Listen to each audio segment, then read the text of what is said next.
Good afternoon, everyone. Welcome to the afternoon session of the November 4th Portland City Council meeting. Would you please call the roll? Novick, Here. Fritz. Here. Fish. Here. Saltzman, Hales. Here. Good afternoon, everyone. Welcome. We have really important work to do here this afternoon, and we're glad you're here to participate in it. We have a time certain item at 2 o'clock, which we'll get to in a moment, and then a pair of items at 2:30. The council's going to work until 6, so it's my hope that we'll hear from everyone and take action by then. If not, we'll have to carry things over, but we'll see how that goes. And we're obviously going to take public testimony when we get to each of these items, given the number of people here and our interest in hearing from everybody. We want to ask you to be brief. We'll probably limit testimony to individuals to 2 minutes. And obviously, if you're here on one of these items and you've already heard your point of view expressed, you can certainly defer and say that your points have been made. If you do want to sign up to speak, there have been sign-up sheets outside, so please let us know that you'd like to testify. If you're here to testify, you need to only give your name. You don't need to give us your address. And we practice the rules of decorum in this room, and that is if you agree with a fellow citizen's point of view and want to indicate that, feel free to give them a wave of the hand or a thumbs up, and if you disagree, feel free to make a polite hand gesture to the contrary. But we ask that we don't make vocal demonstrations in favor or against our fellow citizens' points of view here, so everybody feels that they can be heard and so that they actually can be. That's about all the procedure there is to it. So let's begin, please, with item 1155. Proclaim November to be Native American Heritage Month in Portland. Commissioner Fritz. Thank you, Mayor. I'm very honored to present this proclamation today and invite our invited speakers up. I understand we have a drum solo to start with, which is a treat for all of us. Is that still on? I think so. Looking at my park staff, and if you'd like to come on forward, up, Judy, please. please. We have Judy Bluehost-Skelton and Donita Sue Fry. Come on up. Good afternoon.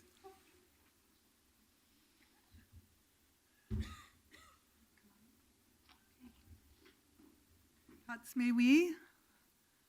Hello, good to be here. We're really honored to be here today to once again celebrate and acknowledge and read the proclamation for Native American Heritage Month. It follows right on the heels of Indigenous Peoples Day last month, which we're all starting to feel like we're part of being council chambers a lot, so Good.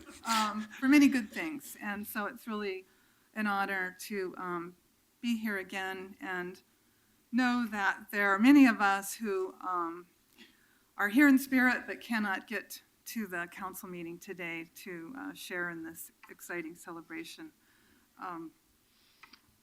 We have a number of things to offer, gifts, but good words and a performance. And I'm going to let each person introduce themselves, but I'm Judy Bluehost-Skelton. I serve on the Portland Parks Board, and I'm on the faculty with the Indigenous Nation Studies program at Portland State University.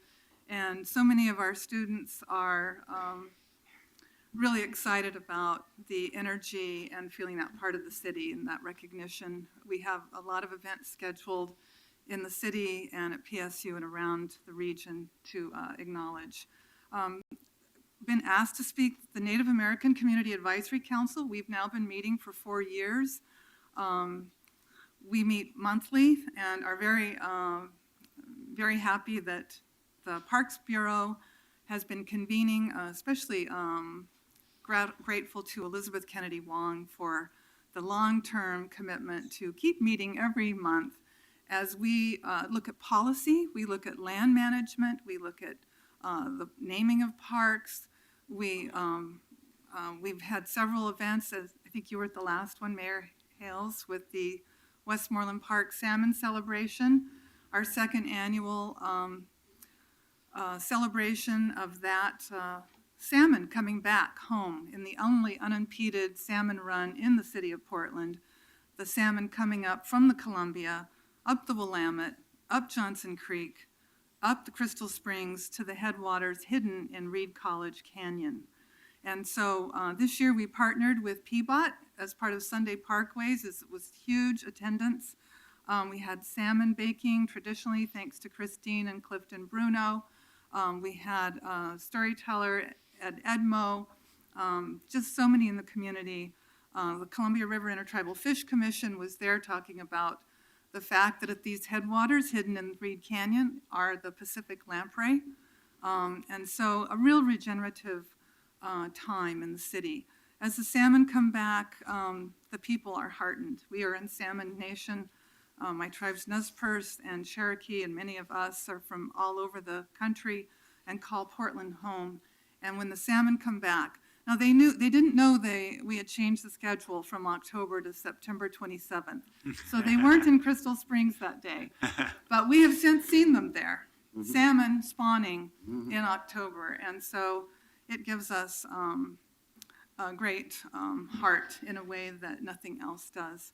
Other events have been the Native American Family Day, which Parks is hosting at Mount Scott Community Center, November 28th. Confederated Tribes of Siletz and Portland Public Schools Indian Education Office and others are on hand to do activities, dance, share culture, and the Parks provides free swimming and other things. So it's a reciprocal opportunity to recognize that the confluence of the Willamette and Columbia rivers have been home to people from time immemorial. It is a huge economic and social network. Coming in here today, I can feel that it still is. And so in the 21st century, we recognize our ancestors were looking out for us 7 generations back. That's why we're able to sit here today. Even when we were facing disenfranchisement and relocation and for many tribes in Oregon, termination. Tough word, but that was the policy. And so as Siletz and Grand Ronde get ready to celebrate restoration, regeneration with their powwows, we're excited to remind that we're still here. In fact, if anything, it's an opportunity for us to share how we will live here for the next thousands of years in the face of climate change. Where will we all live? What water will we drink? What are our healthy foods? How will our children be?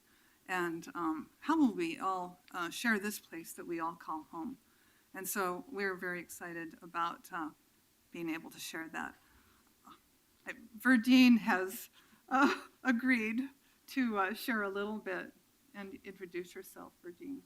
Hello, it's nice to be here. Thank you for having us. My name is Verdine McGuire. I'm a member of the Confederated Tribes of Siletz Indians. I work here at the Portland area office for my tribe. I'm the community health advocate. I'm part of the NACAC board when my schedule allows it. And my tribe is celebrating their 38th year of restoration this year at the Chinookwood's Casino in Lincoln City. So I will definitely be attending that. It's one of our favorite events. But I'm honored to be here and looking forward to the agenda and the proclamation today. So thank you. Thank you. We have a special guest coming down from our northern relatives, and I'm going to let you introduce yourself. You bet. Nautsiam, Natschalakasiam, Haishka. I'm saying family and friends of family, thank you for being here. You're wondering, how am I related to you? If I'm going to call you family, what I'm going to say is that we are related to this special moment. From now on, we'll remember this time together, I hope. My elders would say at gatherings ever since I was a little boy,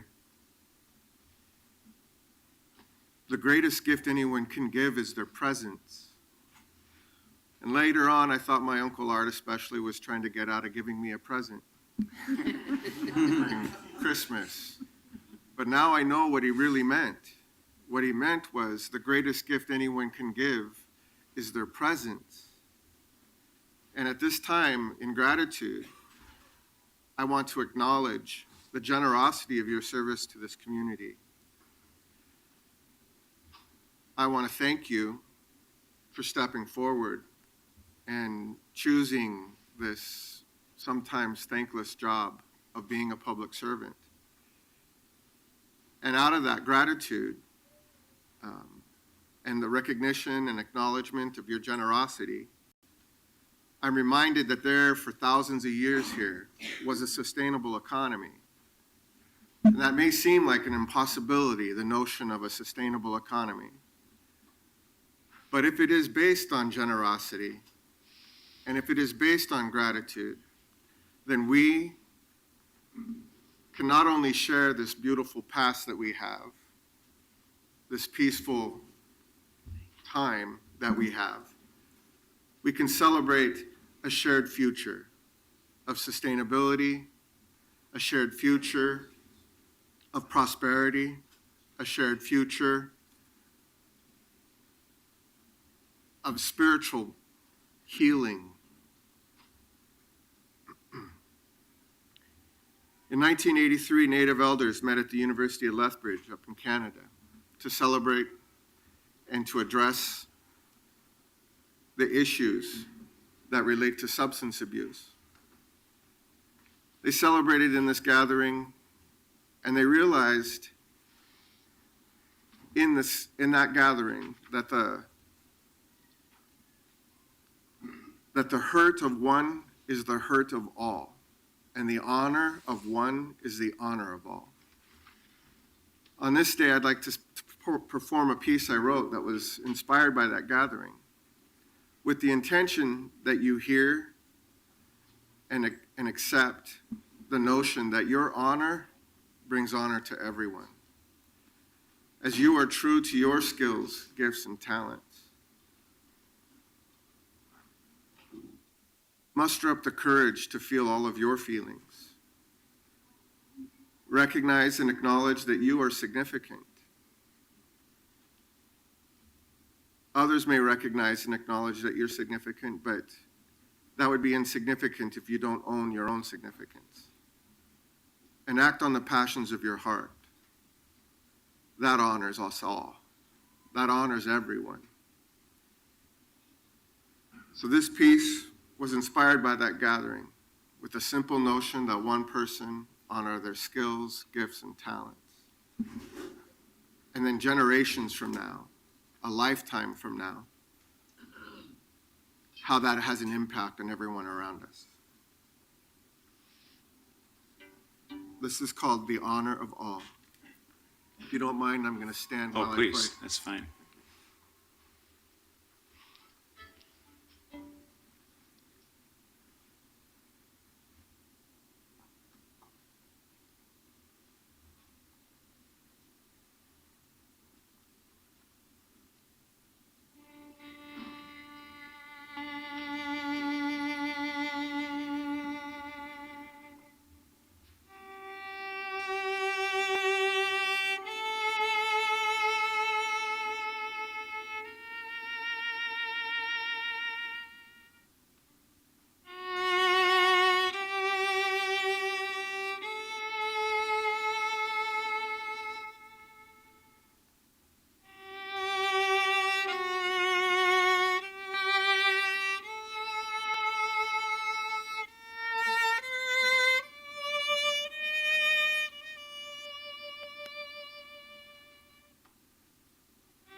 suspend the rules and say thank you for that.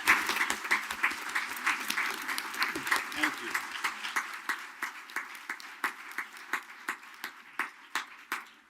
I sincerely believe that I've lived my whole life for that moment, and to remind us all that my music is a direct product of a well-supported public school music program.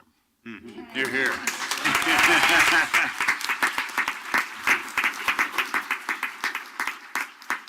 I thought there was no clapping. No clapping. I'm just kidding. We suspended the rules. Thank It you was so too much. great to not clap. That was beautiful. Well, we appreciate so much you as leaders being here today. It's my privilege to read this proclamation and make this official. So thank you, Commissioner Fritz, for your help with this, and to each of you for being here. It says, whereas Native Americans, the indigenous peoples of this land, flourish with vibrant cultures, developed one of the largest trade economies, and are the original stewards of Mother Earth, and whereas the city of Portland now rests on lands at the confluence of the Willamette and Columbia Rivers, a major crossroads for the economic, social, and political interactions of the indigenous tribes for thousands of years. And whereas indigenous people hand down oral histories, science, governance, a distinct relationship with water, land, rocks, native plants, birds, fish, and animals, and invaluable cultural knowledge and rich traditions that continue to thrive in Portland, supporting community health. And whereas indigenous peoples who have been here since time immemorial continue to contribute immeasurably to our country, state, and city's heritage, distinguishing themselves as scholars, veterans, teachers, athletes, artists, entrepreneurs, and leaders. And whereas the indigenous population of the Portland metropolitan area is over 40,000 people, descended from more than 380 tribes and bands from across the nation. And whereas the community continues to contribute to the cultural fabric of the city of Portland through many events throughout the year, such as traditional powwows, festivals, celebrations, active community organizations, and tribal intergovernmental relationships. Now, therefore, I, Charlie Hales, Mayor of the City of Portland, the City of Roses, do hereby proclaim the month of November to be Native American Heritage Month in Portland, and encourage all our residents to observe this month. Again, let's suspend the rules and say thank you.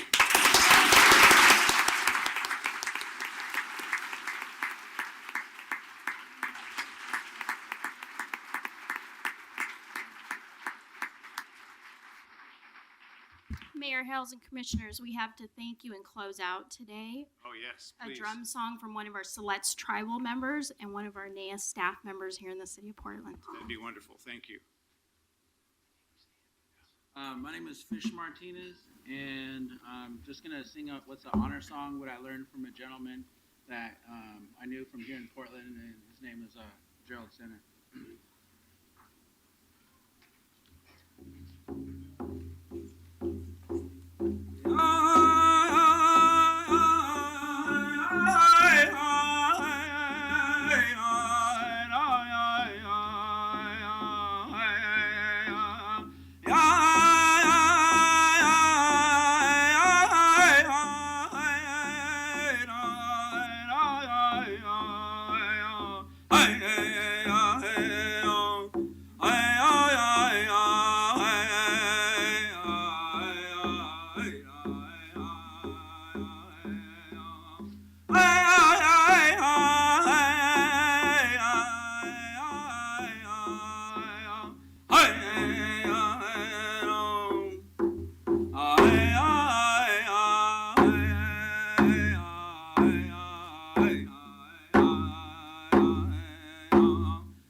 All my relations, thank you very much.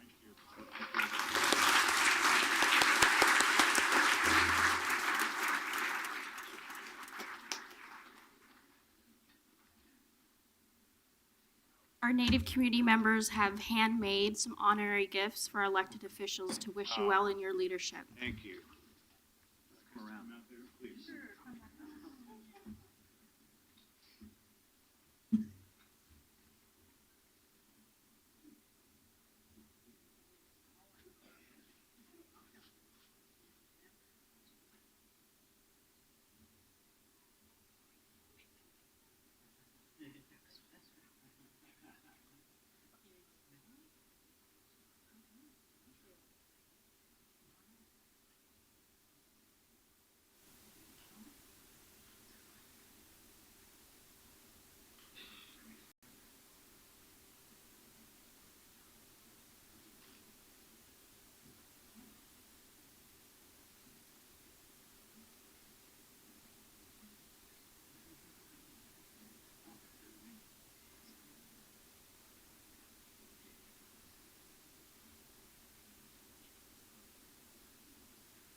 Only we could begin all our deliberations that way.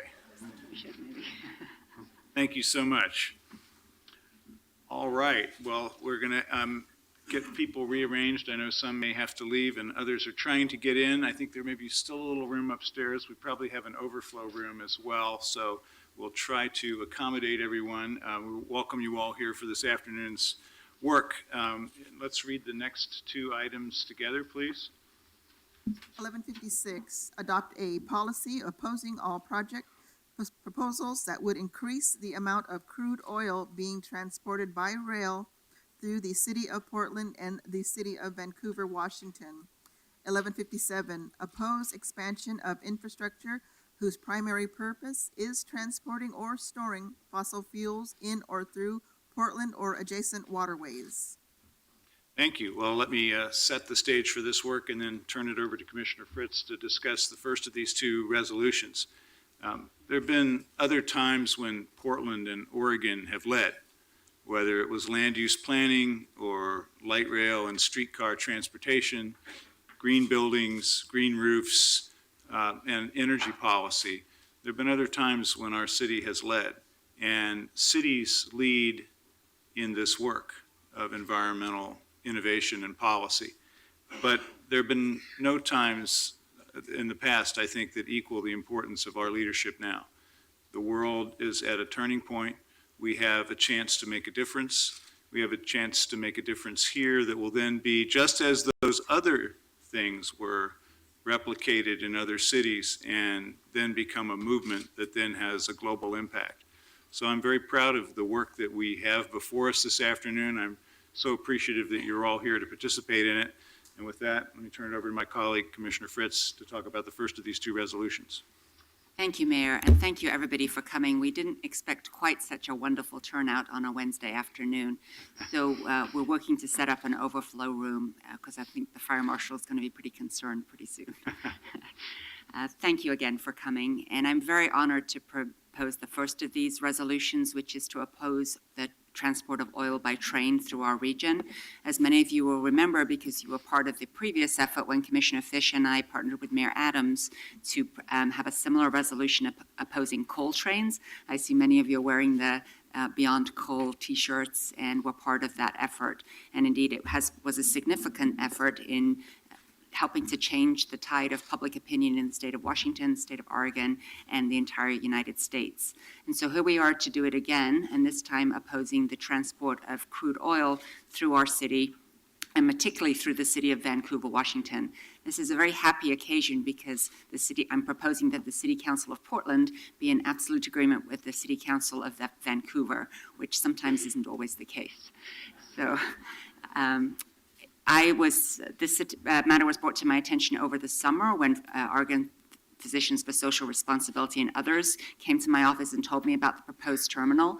I think I was most persuaded by the longshoremen's union there opposing that terminal on the basis that even if there were jobs for their members, those jobs would be so dangerous that they couldn't put their members in harm's way. And so you're going to be hearing from a representative of that union today. And I'm going to try to keep my presentation and the mayor's short. We're going to have presentations by staff and invited testimony. Then we're going to have a short amount of time for Commissioner Fish and Commissioner Novick to ask questions and perhaps propose amendments. And then we're going to get to testimony as soon as we can.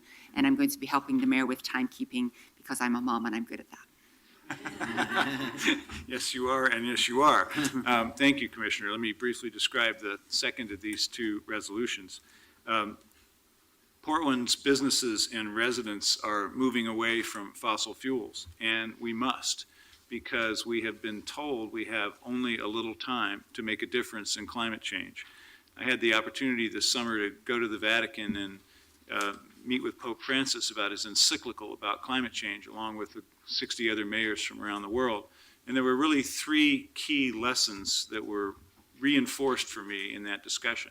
One is that there is very little time. We must act now.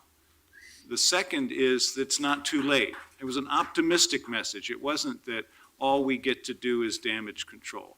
The climate is warming and will warm by at least 1.5 or 2 degrees, but we have a chance, the scientists all tell us, to avoid that 5-degree rise that would be catastrophic. So it's really bad, it's not too late, and the third lesson was the most striking of all. In order to make it not too late, we have to leave much of the fossil fuel that we've already discovered in the ground, strand it there and not use it. And frankly, that was revelatory to me. I think to a lot of good environmental Oregonians, the knowledge that not only what much we change, but we must not use some things that we've already found and counted on. That's kind of a new phenomenon, I think, for us as Americans, but it's the truth and we have to acknowledge it and live it.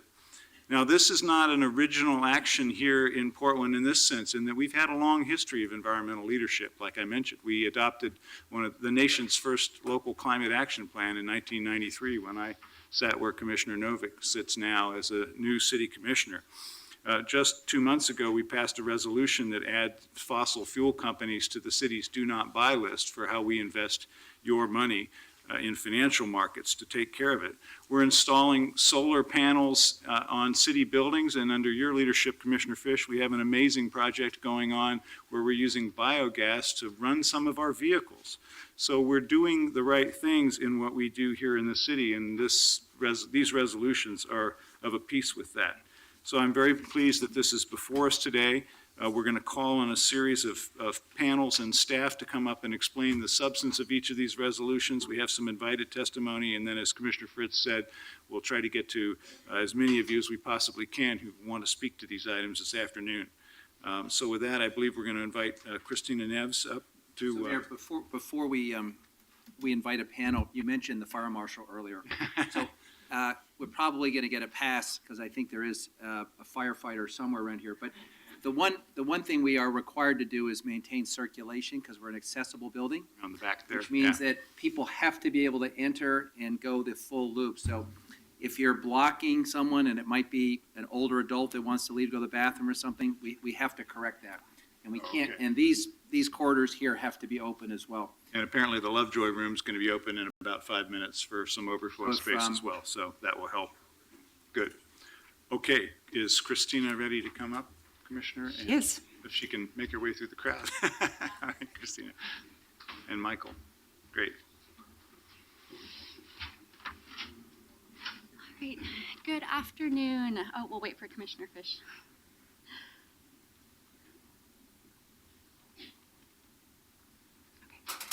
Good afternoon, Mayor and Commissioners. My name is Christina Nieves. I'm with the Office of Commissioner Amanda Fritz. And I want to take this opportunity to give you a little bit of background on the oil train resolution before you today. So there is currently a proposal to build a very large oil terminal in the city of Vancouver, Washington. This terminal would provide space to transfer oil from trains to ocean vessels that would then travel down the Columbia River. This train-to-sea terminal would have the capacity to transfer approximately 360,000 barrels of oil per day. And with that enormous amount of oil comes an enormous amount of risk. I've brought some visual aids to show you today. So this was a picture of a train derailment in Quebec, July 2013. This train derailment killed 47 people, and the cleanup and rebuilding costs will exceed $2 billion. This is a similar situation in Alabama. A train derailed and spilled 630,000, keep that there, 630,000 gallons of crude oil to a nearby wetland. This is another train derailment and explosion. This one spilled 476,000 gallons of oil. And finally, my last slide is of Lynchburg, Virginia. In April 2014, not only did the train derail, but it also spilled into the James River, and as you can see, it set it on fire. So these are just some of the consequences that happen from oil by train transportation. There was such concern in Vancouver that the City Council of Vancouver actually voted to, can we shut the slides off? Sorry about that. The City Council of Vancouver voted to oppose the oil terminal and also to urge the final decision maker, Governor Inslee, to oppose the terminal as well. One of the main arguments in support of building this terminal is, of course, job creation. People are concerned with the lack of jobs. However, the International Longshoremen and Warehouse Union of Vancouver, that represents some of the workers that would be most impacted by this terminal, they all voted to oppose the oil terminal. And we have a panelist who will give you a little bit of insight as to how they reached that decision.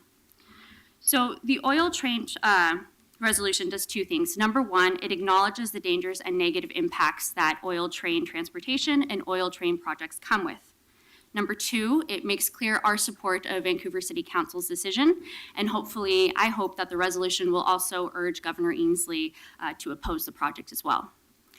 But I think that both of these resolutions do a really good job of getting to the fundamental beliefs that we have as Portlanders, and that is to increase our ability to be responsible stewards of our resources and to protect our environment. I also believe that the City of Portland does a good job of looking at innovative and creative solutions to our energy needs. Thank you. Thank you. Michael. Great. Thank you, Mayor Hales, Commissioners. I would just echo your observations, Mayor, about cities really being at the forefront of this. Last week, I was with counterparts of mine from 100 cities across the country, sharing lessons learned around climate action plans. And as you noted, 20 years ago, we were the only one with a climate action plan. And today, there's this kind of superhighway of information back and forth between cities and breaking new ground. I think this effort is in that same spirit. Oh, get a little closer to the mic there. There you go. I will do so. There you go. Thank you.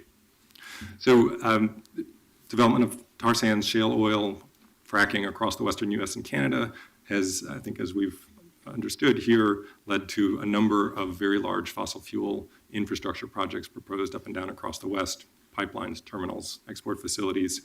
We already have crude oil passing through Portland on its way to Clatskanie, where it's transloaded onto ships. Christina described some of the concerns about safety and traffic impacts of the oil trains. Transporting other fossil fuels, certainly coal, natural gas, propane, raises similar issues both locally in Portland and also in neighboring communities throughout the gorge. Tribal communities have been especially compelling in illustrating the risks these projects pose to their economic livelihood and to their culture. We're also mindful that the infrastructure projects create jobs, and potentially significant numbers of jobs as they are built, and then much more modest numbers once they're operational. With all these new fossil fuels coming out of the ground across the West, and at the same time, urgency mounting to reduce carbon emissions to respond to climate change, the Climate Action Plan that was adopted earlier this year directed city staff to develop options for a fossil fuel policy that would give guidance both to bureaus and also to the Planning and Sustainability Commission about how to handle these situations. We've not had them in the past, anything like the scale that we're being faced with today. So the second resolution specifically addresses the expansion of infrastructure whose primary purpose is to transport or store fossil fuels. So we're trying to get at the growth of the fossil fuel industry and Portland's potential role in that. So it does not deal with existing infrastructure. It also doesn't deal with infrastructure like roads, for example, where, yeah, you have fossil fuels coming across roads, but the primary purpose of roads isn't specifically for that fossil fuel infrastructure. So we're really trying to get at dedicated infrastructure whose primary purpose is to expand the movement of fossil fuels. The resolution also states it's not intended to restrict improvements, for example, to improve the seismic resilience or to eliminate leaks or otherwise improve the efficiency of infrastructure. That investment is important, improves safety, improves efficiency. The resolution is also not intended to restrict provision of service directly to end users. So for example, a new building that's built in town could still have natural gas service, or a gasoline station could still be sited. That's what that provision is trying to get at. That definition of end user is a really important detail. And so that's the kind of thing where this resolution by itself does not have force of law, but it gives staff and the Planning and Sustainability Commission broad guidance to come up with code language that they would then recommend to you that will need to define that very carefully. And that's something I think we'll probably hear about from some folks today and we do need to establish a shared understanding of what that's trying to get at so that staff have clear direction when they go off to do any subsequent work. Can I ask a couple of questions about that now? Sure. What is a gas station if it's not a facility for storage of fossil fuels? So the distinction we're trying to make is between a facility that's providing the fuels directly to an end user and one that's simply passing them through. And the reason that's significant is that typically providing them directly to an end user is going to involve much smaller volumes. And so, for example, from a safety perspective, there's still risk to that, but it's not concentrated all in one large facility. It's distributed. And so the consequences from a safety perspective are they are much lower because if you're going to have an incident, it's going to be small. Same thing in terms of impacts on traffic, for example. You don't have the mile-long oil train or coal train. You've got distribution to a much smaller end point that's providing service directly to an end user. That's what that's trying to get at. Okay, but I'm actually kind of confused by the exemption for service directly to an end user too, because if what we're concerned about is climate disruption, aren't we trying to restrict service to end users ultimately? Because it's the end users that are burning the carbon. We're definitely trying to reduce use of the fuels by end users. So, for example, natural gas. Raise it up, Michael. Yeah, raise it up a little bit, Mike. There you go. All right, thank you. Natural gas. We've got a lot of new construction going on in town. Many of those buildings will have natural gas service. You know, Northwest, we want over time to see Northwest Natural sell less gas, but that doesn't mean that it will necessarily be provided to fewer people. It's going to be provided to more people. You know, we've already seen the same thing happen with gas stations where fewer gallons of gas were sold in Multnomah County in 2013 than in 1990. So we are adding people who are served by this infrastructure, but we're still reducing use. That's the scenario we want to be able to accommodate. If we simply said no more gas, then we need to, you know, sort of cast this into a different and more constrained kind of energy options. me get you to hold the rest of your questions, Commissioner, because I think we want to have the two invited panels, and then we'll bring staff back up for council questions. Okay, so this question of end users clearly is important. So the resolution sort of establishes this broad policy, tries to clarify what its intent is. The resolution asks bureaus to review existing laws and identify opportunities to improve public safety, improve public health. The resolution also directs the Bureau of Planning and Sustainability, my colleagues, to develop code changes, again, that would go through the legislative process, come back for your consideration. That's a process that typically takes at least 6 months for non-controversial issues, so just to give a sense of timelines. And then the resolution calls for the city to consult with tribal governments, with the state, with other local governments. Since these are issues that really span all of our jurisdictions, no single public agency controls, we need to have a kind of broad approach to this. And so our expectation would be we need to work across all levels of government, as well as with private sector stakeholders.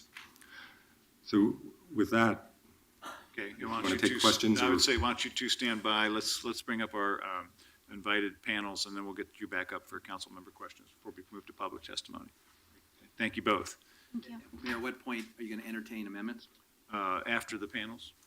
So do you want me to call the first panel here, Commissioner, which is Regna Merritt, Dan Sears, Michael Lang, and Kager Claybaugh?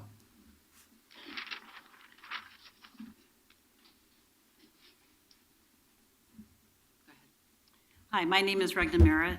I'm a retired physician assistant, and I'm the program director at Oregon One more Physicians chair. for Social Responsibility. Our program is a healthy climate program. Sorry, go ahead. We're just working out logistics That's behind okay. you. Okay. So Oregon PSR uses science and evidence-based expertise to protect the air we breathe, the water we drink, and the climate that sustains us. Today, we're here to express profound gratitude to Mayor Hales and Commissioner Fritz for bringing forward 2 resolutions which can prevent harm and protect the health of Portland residents for generations to come. As we heard, the rapid development of fossil fuel resources in the interior west has resulted in a stunning increase in new projects proposed to transport oil, coal, tar sands, propane, and other fossil fuels through to the west coast. In the Pacific Northwest, almost all the proposed oil trains and coal trains travel or will travel along the Columbia through the Scenic Gorge, and many will move dangerous cargo through Portland. In fact, we could see 100 oil trains every week in the region, many of them moving to and fro between Portland and Vancouver, each with trains a 1.5 miles to 1.25 miles in size. What makes these projects so bad is that some of these trains are already moving through our neighborhood, but many more could come. There's no doubt that Portland needs good family wage jobs. However, the economic opportunities presented by fossil fuel infrastructure are modest, with few jobs and little value added when compared to related health care costs. We heard that already we've seen 47 people killed, thousands of people evacuated from their homes, billions in property damage, and city drinking water supplies shut down. Our team at PSR analyzed 125 peer-reviewed journal articles and connected proposed oil projects to increase rates of illness, hospitalization, and healthcare costs. Oil trains can and will lead to fires, explosions, derailments, increased air pollution, first responder delays, excessive noise, oil tank fires and explosions, spills, and climate-induced impacts. That translates very simply into heart and lung problems like asthma and COPD, cancer, growth and development problems, stress and mental health problems, injury and death. And we have to think about the populations in our community that are already at risk: children, the elderly, and those at increased risk due to the race, ethnicity, income, or level of exposure and pre-existing conditions. We find that oil transport and storage represents an unacceptable threat to human health and safety, and we call on the council to support these 2 resolutions and leave a legacy that protects our health and our climate. Thank you. Thank you very much. Good afternoon. Who'd like to be next?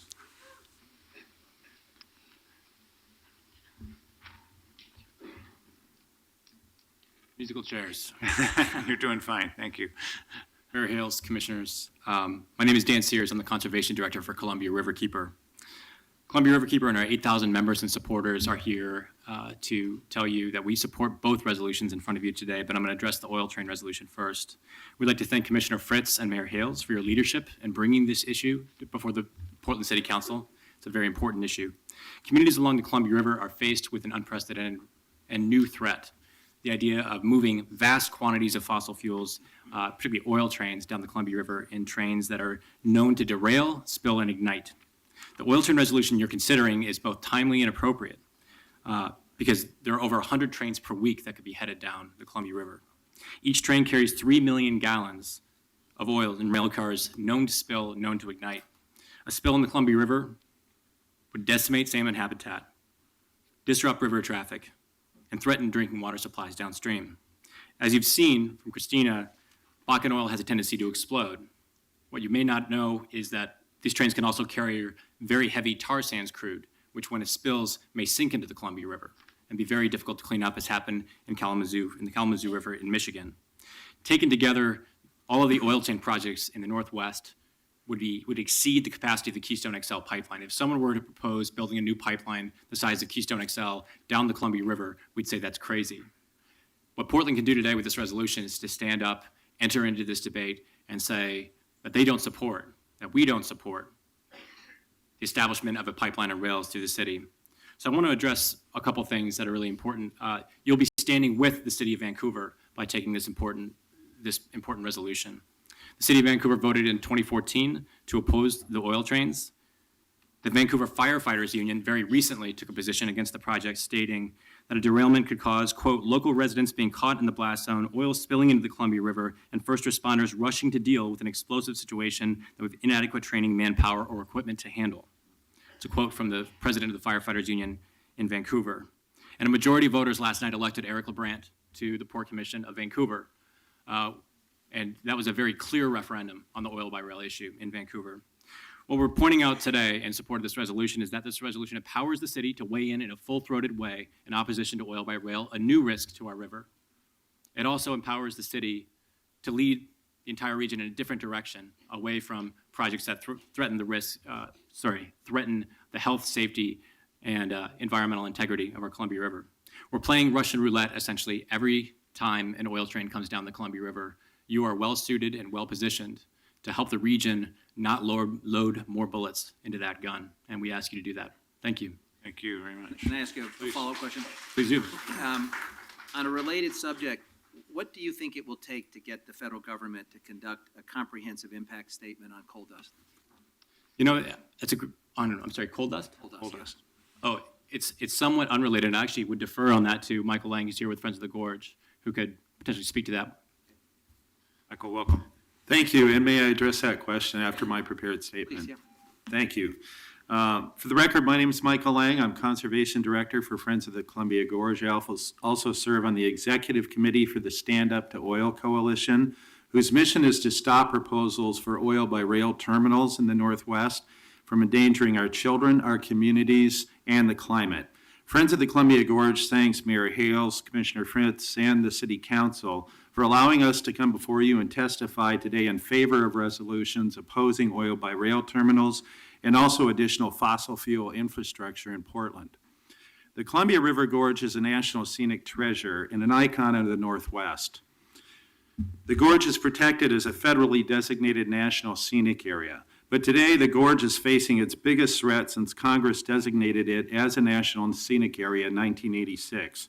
Crude oil shipments by rail through the gorge and massive oil terminals on the Columbia River and throughout the region are a threat not only to the gorge and the region's inhabitants, but this is a direct threat to the core values that make us proud to live and work in this region.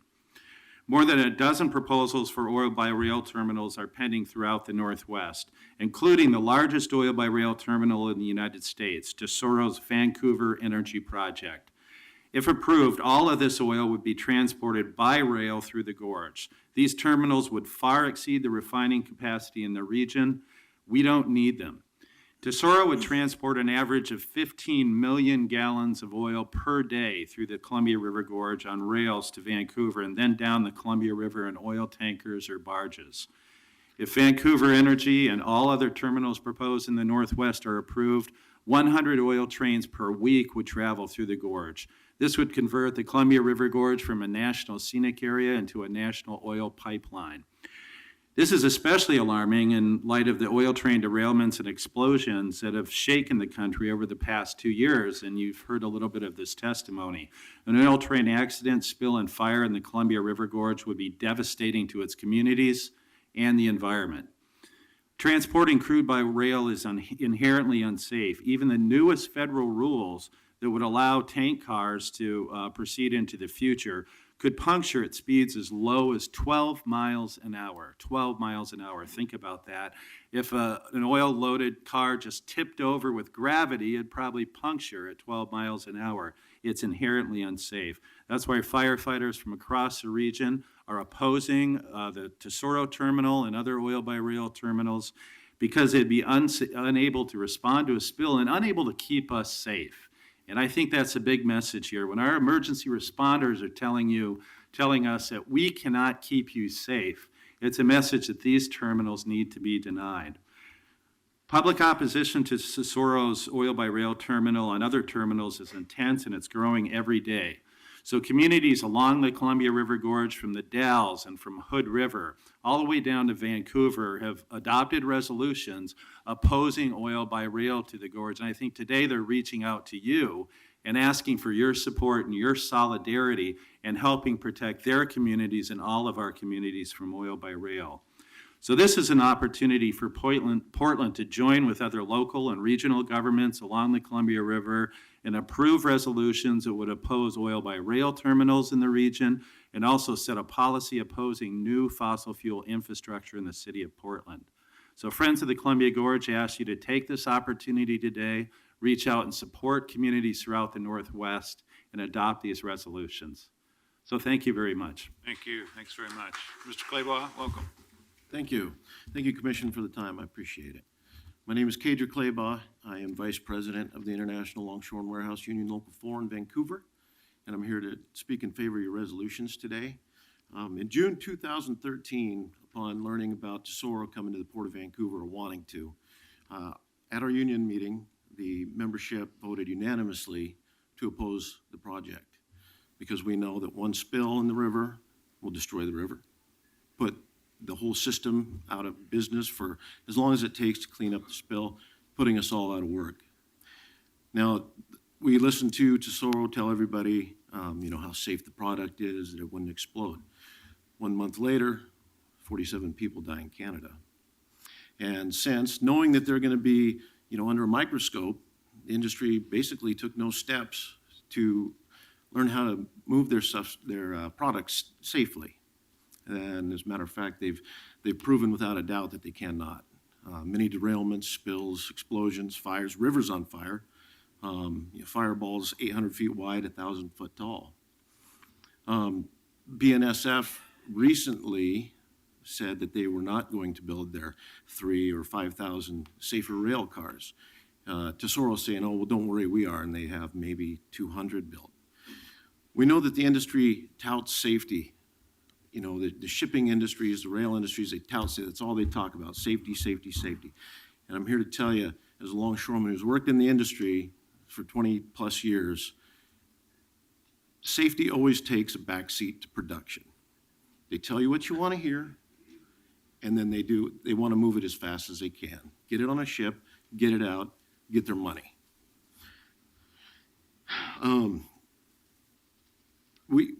We're tired of seeing our tax dollars go to putting in infrastructure for dying industries. We basically export every natural resource we have. And, what are we left with? Job loss? We don't make anything. As a longshoreman, I export raw material. One of the first jobs I had was putting a lumber mill on a ship in pieces to send to the Philippines. You can go over the Lewis and Clark Bridge and see all the timber we send out. It's time we start investing in America, and I believe this resolution is a good way to do it. Let's not make it easy to send our natural resources overseas. Let's do it here. Let's build stuff here. Let's export finished product. The IAFF, the firefighters, we talk to them and they tell us, actually, we tell them, thank you for all the work you do. We're glad that you oppose this. And they're like, man, this isn't about us. This is about you. You guys are going to be right down there in the line of fire. You're going to be stuck between railroad tracks and a river. So you're either going to probably, get burned or drown.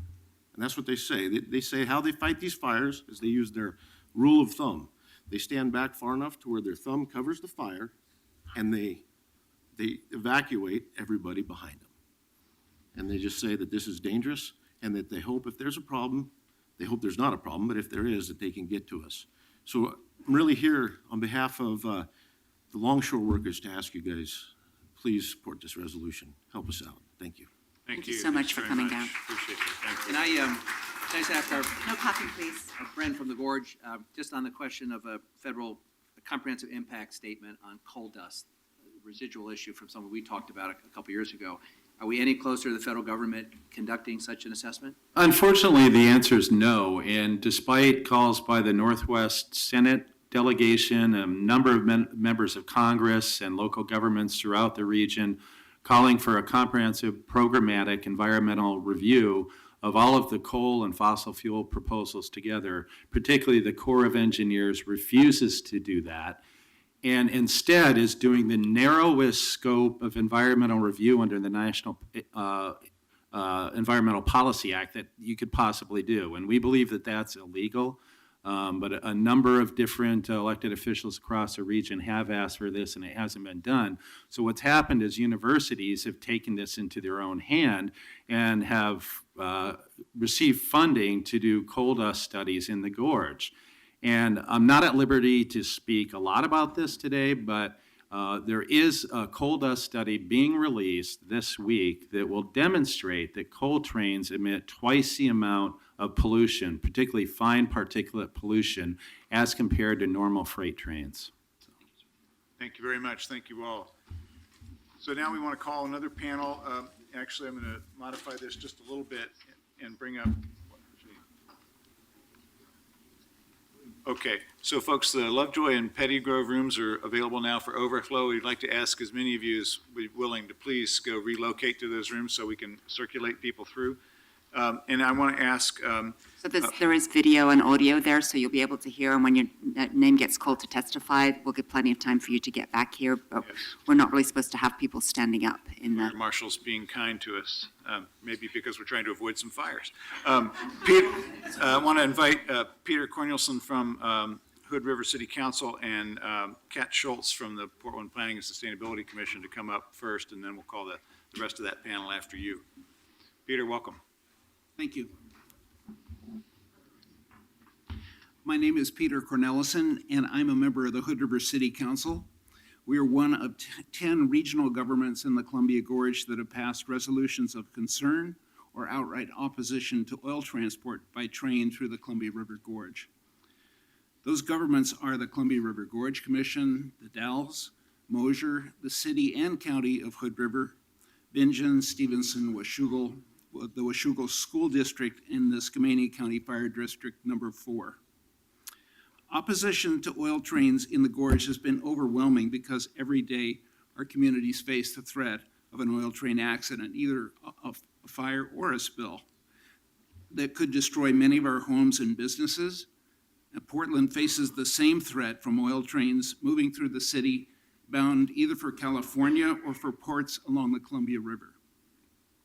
Every new oil project increases oil train traffic through the gorge or Portland is another roll of the roulette wheel, upping the chances for a catastrophic accident. Dan Series called this Russian roulette. I call this railroad roulette.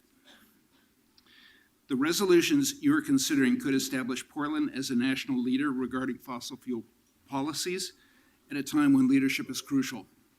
We in Hood River and the Gorge urge you to pass these resolutions and join our communities in standing up to oil and helping to bring about the new clean energy economy. Thank you. Thank you. Thanks for your leadership and for coming out. Thank you. Thanks for coming down the river. Kat, welcome. Hi, good afternoon. My name is Kat Schultz. I'm Vice Chair of the Planning and Sustainability Commission.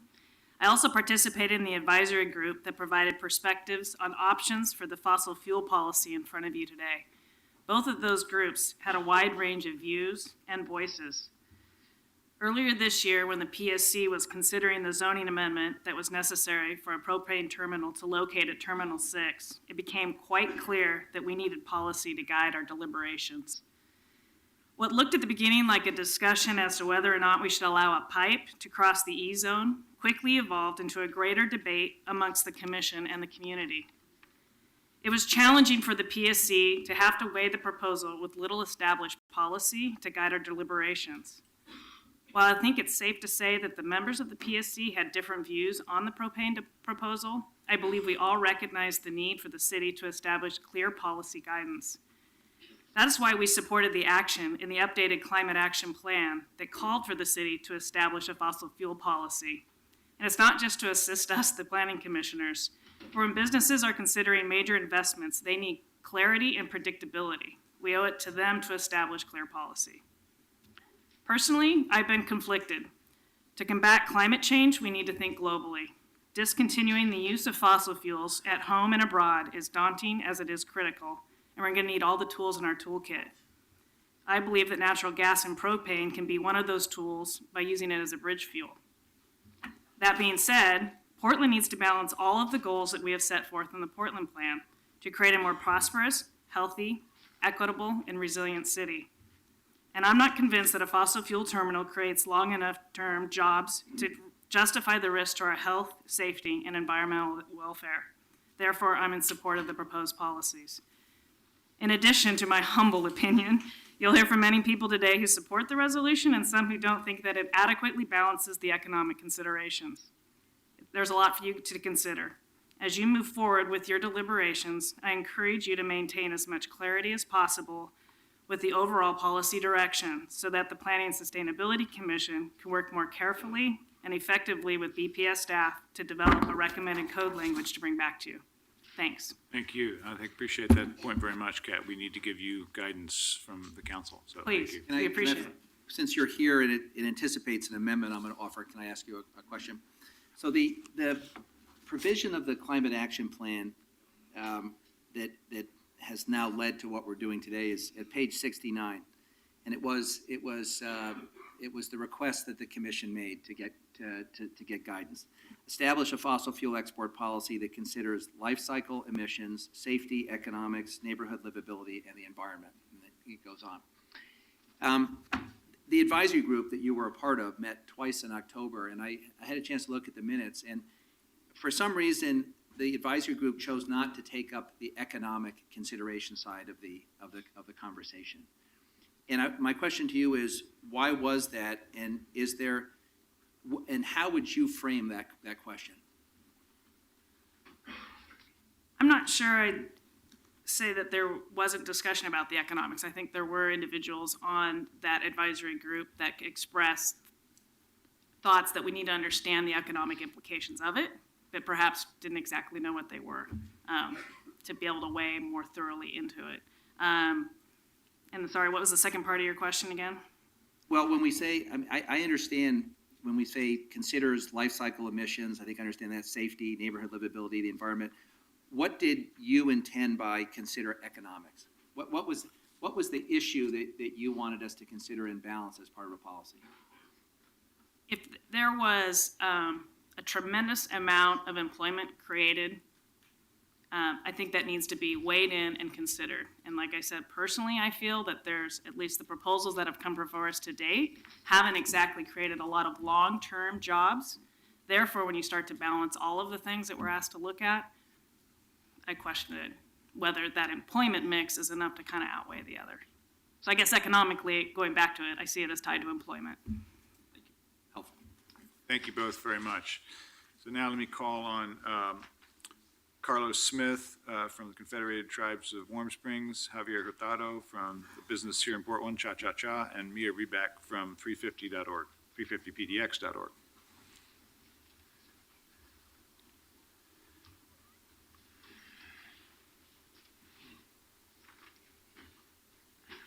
Good afternoon.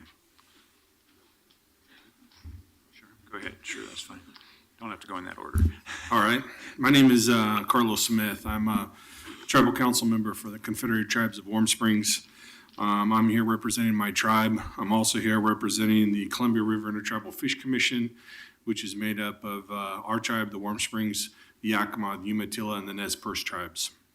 And we're here in support of the City of Portland's proposed resolutions. On behalf of the 4 treaty tribes that make up the Columbia River Intertribal Fish Commission, I'd like to express my appreciation for Portland's leadership in opposing expansion of the fossil fuel transportation development and opposing increased crude by rail transportation. I appreciate that Portland is a good neighbor and that you reached out to the Columbia River Treaty tribes to hear our concerns about the fossil fuel transport. Let me offer a few reasons why I think the 2 resolutions before you today are timely and needed and appreciated by the tribes. The Warm Springs, the Yakima, Umatilla, and Nez Perce tribes have uniquely bore the impacts of rail and waterborne shipment policies that have dramatically altered the Columbia River landscape and the dams and rail lines. Actions by the City Council of Portland have and will continue to shape and impact the entire Columbia River transportation corridor. Proposed coal and oil port developments in Oregon and Washington would injure the tribe's interest. The tribes oppose the Coyote Island coal port facility, as you're aware of. The tribes also oppose the Teresa Savage proposal at the Port of Vancouver, which would be the largest oil port in North America. The additional scrutiny that the City Bureau would bring as a result of these resolutions would help ensure that the concerns and risk involved in these projects would be adequately studied and evaluated for future generations. First responders along the Columbia River are not prepared for a crude by rail derailment, and it's not their fault. They didn't ask for this crude by rail shipments.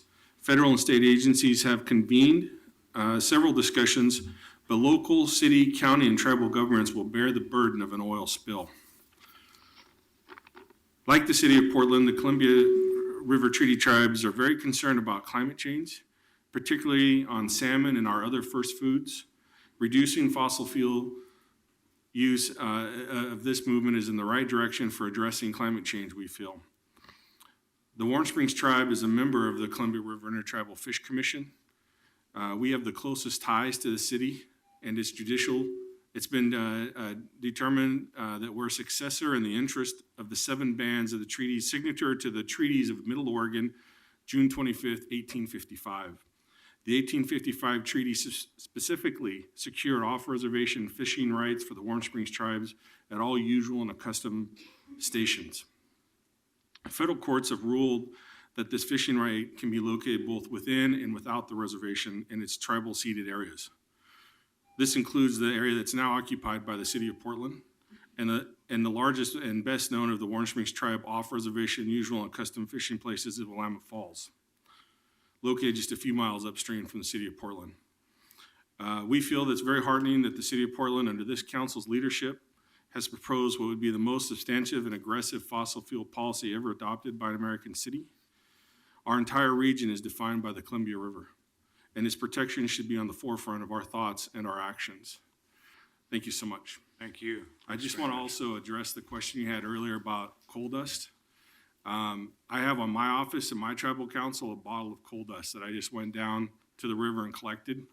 Now, we had the coal companies meet with our tribe and told us will be no coal dust that will enter the Columbia River at any level, at any time.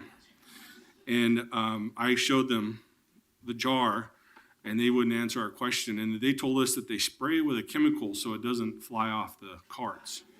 And I asked them what that chemical was, and they've never released to our tribe what that chemical is. Thank you. Thank you very much. Javier, welcome. Thank you. My name is Javier Hurtado. I'm the owner of the local business here in Portland. I have 7 restaurants, and I employ about 140 people. My concern with the environment is that I'm here as a citizen, I'm here as a business owner, I'm here as a father, and I'm here as a businessman because I'm worried about my supply chain. Most of the food, wine that we buy comes from Oregon or Washington. We buy all of our pork from Washington, all of our, a lot of wine from the Colombian Gorge.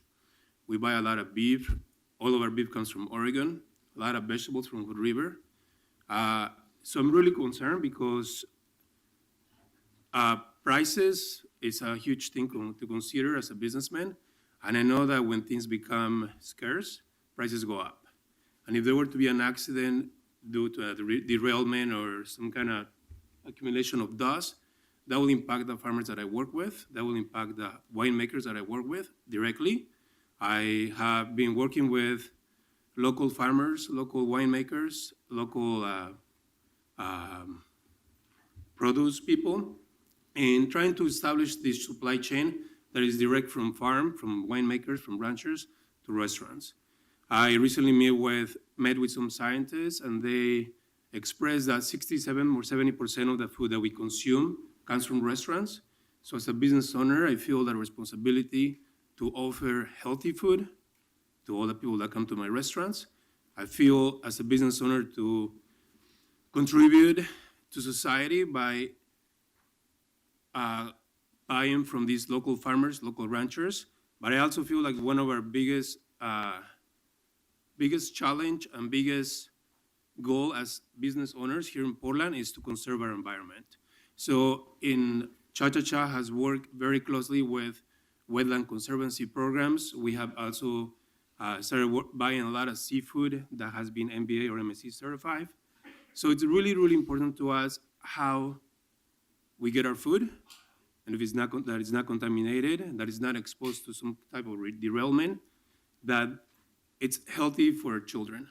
So I'm here supporting both resolutions, and thank you for having me. Thank you very much. Thanks. Ms. Reback, welcome. Yeah. Thank you, Mayor Hales and other commissioners for having me here today to speak out in support of both of these resolutions. My name is Mia Reback, and I'm the staff organizer with 350 PDX. As you know, the climate forecast is grim. The world's best scientists tell us that if we stay on the business as usual path, we have at best 15 years until we blow through the world's carbon budget. That is the amount of fossil fuels we can safely burn without crossing catastrophic climate tipping points. In spite of that, the world's most destructive energy companies are proposing some 28 new or expanded fossil fuel projects in the Pacific Northwest. If even half of these projects are built, it would likely mean game over for the planet as we know it. Portland, like many cities in Oregon and Washington, is geographically between new fossil fuel extraction projects and the market where these fuels are burned. Because of this, Portland is a likely candidate for new transport projects and storage terminals. Many of these fossil fuels come from newer developments in North Dakota, Utah, Montana, and Alberta, Canada. The burning of any fossil fuels emits climate change-causing greenhouse gases, but these unconventional fossil fuels come at an added cost. Not only are they harder to get out, but they are more prone to spills, derailments, and explosions than conventional fuels. So communities like Portland bear the risk of a highly volatile product being transported through our city with little to none of the economic benefit. And then we get hit again with a second round of hazards when these fuels are burned and their carbon pollution adds to global climate change. In order to stave off a warming climate, we must establish a truly sustainable economy that keeps all fossil fuels in the ground. At just 23 years old, my future looks bleak without meaningful climate action, and the time to act is now. The grassroots all across the Pacific Northwest have risen up in a green line of resistance to keep the remaining fossil fuels in the ground. From Pembina to Shell, ordinary people have stood in the way of this rogue industry whose insatiable need for profit is destroying our ability to live on this planet. And city governments are leading the way too, pushing the status quo of what government action can look like to meaningfully address this crisis. In writing and implementing a world-renowned climate action plan, our city is garnering worldwide attention and inspiring other jurisdictions to take action. Only by stopping to participate in the fossil fuel economy can we truly start the real work of addressing climate change, potentially creating tens of thousands of jobs as we upgrade to a cleaner grid, fix up our homes to be energy efficient and weatherized, and ensure that everyone has sustainable and healthy food to eat. This December, global leaders are gathering for the Paris climate talks to discuss ways we can do more together to address climate change and dangerous fossil fuels. These global leaders are watching what we do here today in Portland and waiting to follow our lead on the charge to stop new fossil fuel infrastructure. And with that, I am proud to introduce our next panelist, who will be joining us on video, international climate leader and co-founder of 350.org, Bill McKibben.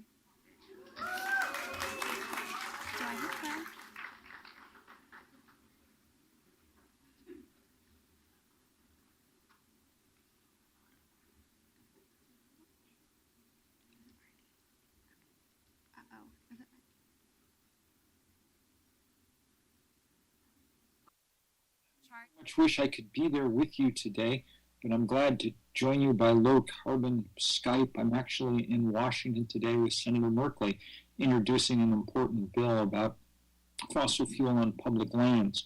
Because of the dysfunction of our Congress, that will take a long time to get passed.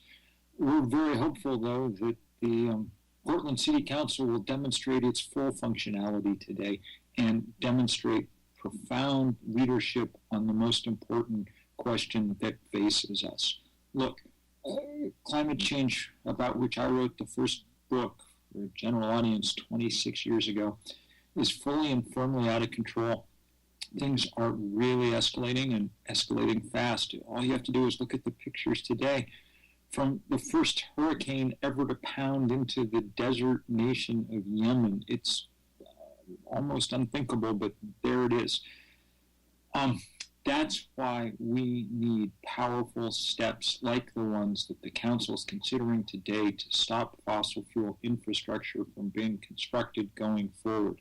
We have to move quickly off the fossil fuel age. We now are able to do that. Our renewable technology is good enough now and getting cheaper and better almost by the hour, that this kind of step is no longer at all quixotic. Instead, it's sensible and smart, and the only thing that stands in its way is the kind of endless inertia and momentum that's gone with a century of burning coal and gas and oil.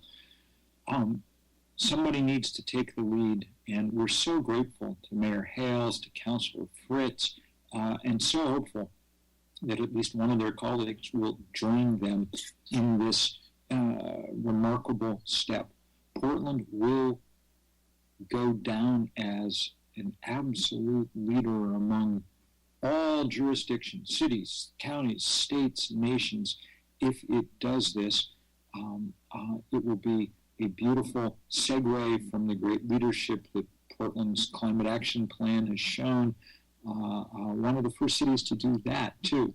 And of course, it will be great testament to the amazing work of people like 350 PDX and all our other colleagues out there who really roused the world's conscience with their amazing protests against drilling in the Arctic earlier this year.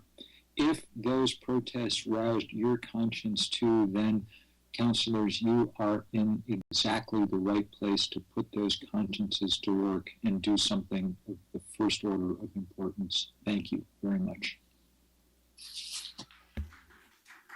Thank you all. Any other questions for this panel? Thank you so much. And it's great to have Mr. McKibben here in our chamber again. So let's call staff back up to answer any questions that council members have, and then we'll move to testimony. So come on back up, Michael, Christina. Okay. You want to take up amendments and then questions, or questions and then amendments? I think we should do amendments first. Okay. Steve has his up, so All right. we'll defer to him. Mr. Novick, would you like to talk about your proposed amendment? Actually, I have a number of them. And I'd like to preface this by saying that what we are talking about here today largely is climate disruption, which is the most important issue the human race has ever faced. And it's more important than homelessness, because a generation of homelessness can hopefully end in the next generation. It's more important than income inequality, because we proved from 1929 to 1960 that spectacular income inequality, horrible that it is, can change in a generation. What we're doing to the planet, if we continue doing it, cannot be changed in a generation or two or 10 or 100.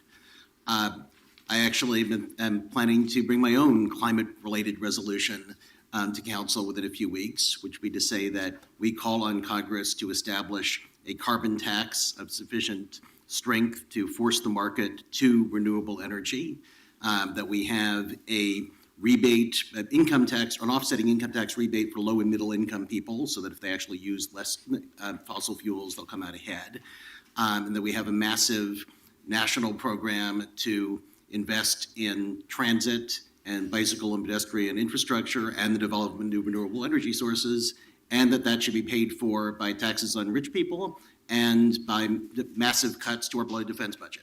So that would be my climate resolution. I'm going to raise some amendments that I think some people here might be concerned about and disagree with, and ask some questions that might have the same reaction.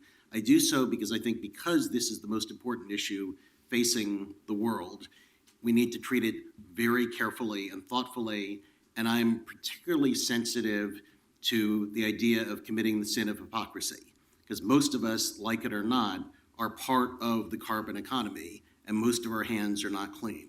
This council actually, in April of 2013, arguably passed an ordinance forcing the expansion of fossil fuel infrastructure, because we passed an ordinance requiring that apartment buildings above a certain height, or above a certain number of units, would have to have parking spaces built into them. And parking, I think, could be reasonably categorized as fossil fuel infrastructure, given that most cars run on gas. So I think that our hands are not necessarily clean. I mean, and I actually didn't vote for that because I wasn't here that day, but I was prepared to vote for it. Only Commissioner Saltzman voted against it. I'm not sure that was the right thing to do. We were reacting to concerns of citizens in the city about apartment buildings going up without parking, and we made a decision. But I think that's an example of how we need to recognize that, in the immortal words of Pogo the Opossum, when it comes to climate issues as well as other environmental issues, we have met the enemy and he is us. So it is with that background that I offer a number of amendments to both of these resolutions. First of all, Steve, can we wait till we get copies? I did.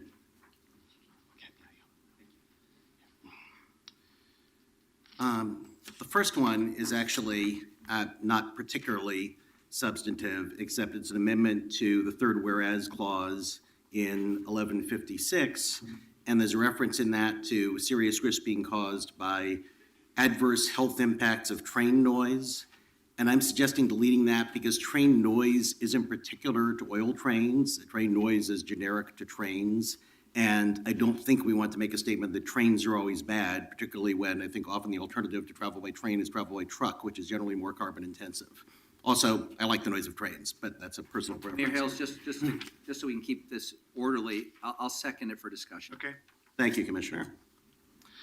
Second, and this I think would be a more controversial proposal, we in Portland rely on the transportation of fossil fuels.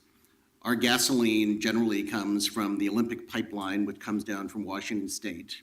And I think that the oil that's used to generate that gasoline is generally brought to Washington State from Venezuela or Texas or somewhere else by tanker ship.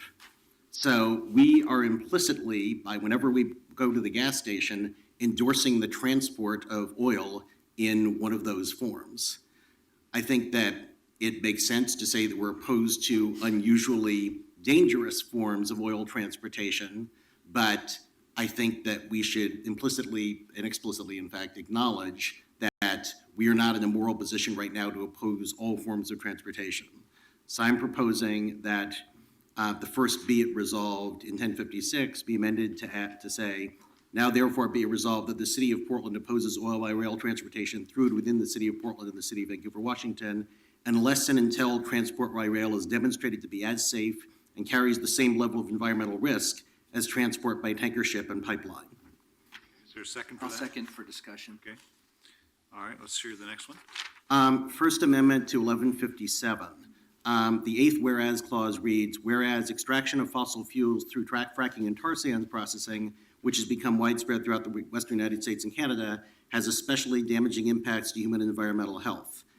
I'm concerned about the word especially because it seems to me that extraction of fossil fuels in a wide variety of forms is extremely dangerous in all sorts of ways. For example, mountaintop coal mining is pretty darn dangerous, and deep water drilling for oil is pretty darn dangerous. So I would feel more comfortable if we remove the word especially. I also wanted to add a risk that wasn't referenced here, which is that fracking increases the potential for earthquakes. I think that's been demonstrated to be clear in Oklahoma, for example. So I propose deleting one word and adding a few others. All right, I'll second that one. The next one, actually, I'm going to delete my Second Amendment because it's not that big a deal. The Third Amendment I proposed to 1157 is to the 14th whereas, which says, whereas economic opportunities presented by fossil fuel infrastructure are modest. I think the intent there was to say economic opportunities presented by expanding fossil fuel infrastructure, because obviously our current economy unfortunately depends on fossil fuel infrastructure all over the place. Okay. So I suggest adding the word expanding. I'll second that one too. Thank you. The next amendment is to page 3. The first, be it resolved. Now therefore be it resolved that the City Council will actively oppose expansion of infrastructure whose primary purpose is transporting or storing fossil fuels in or through Portland or adjacent waterways, and add, except for those infrastructure investments that improve the integrity of the current fossil fuel supply in Portland. What do you mean by it? Well, I guess I'll second it. We'll find out later what you mean by integrity. Well, I also have, my Fifth Amendment, I think is sort of illustrates some of the examples of what I'm talking about. It is, I propose that we add in the fourth, be it resolved. It's further resolved, this resolution is not intended to restrict improvements in the safety or efficiency of existing infrastructure, including improvements in new infrastructure needed to prevent fugitive gas emissions, improve seismic resilience, develop emergency backup capacity, or that allow companies or organizations to ultimately move towards alternative fuel sources without increasing emissions. This is language that my staff developed after consultation with Angus Duncan, one of the state's leading authorities on climate issues.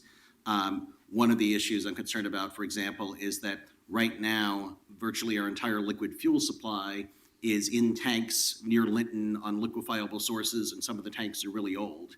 And actually, one of the major dangers of an earthquake is that those tanks might break, and that could be damaging to the environment and human health. It could also mean that, again, unfortunately, since we are now reliant on fossil fuels to do almost anything, that if those tanks broke, it would be impossible to revive our economy in the short term. So I actually have been asking the oil companies to make sure that they replace those tanks with ones that will survive. So I'm going to second this, and also, and we're going to come back to staff, because we have some written testimony raising this issue about improving seismic resilience, tripping one of the wires that's in the existing resolution. So I want to give you a chance to tell us if that's a real or perceived threat. Can I just have a clarification on that one? Do you mean including but not limited to improvements, or including only these improvements?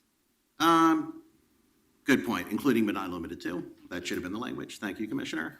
Finally, I would note that I've got two versions of my Fifth Amendment, one of which would delete the language we discussed earlier, which says the resolution is not intended to restrict the provision of service directly to end users.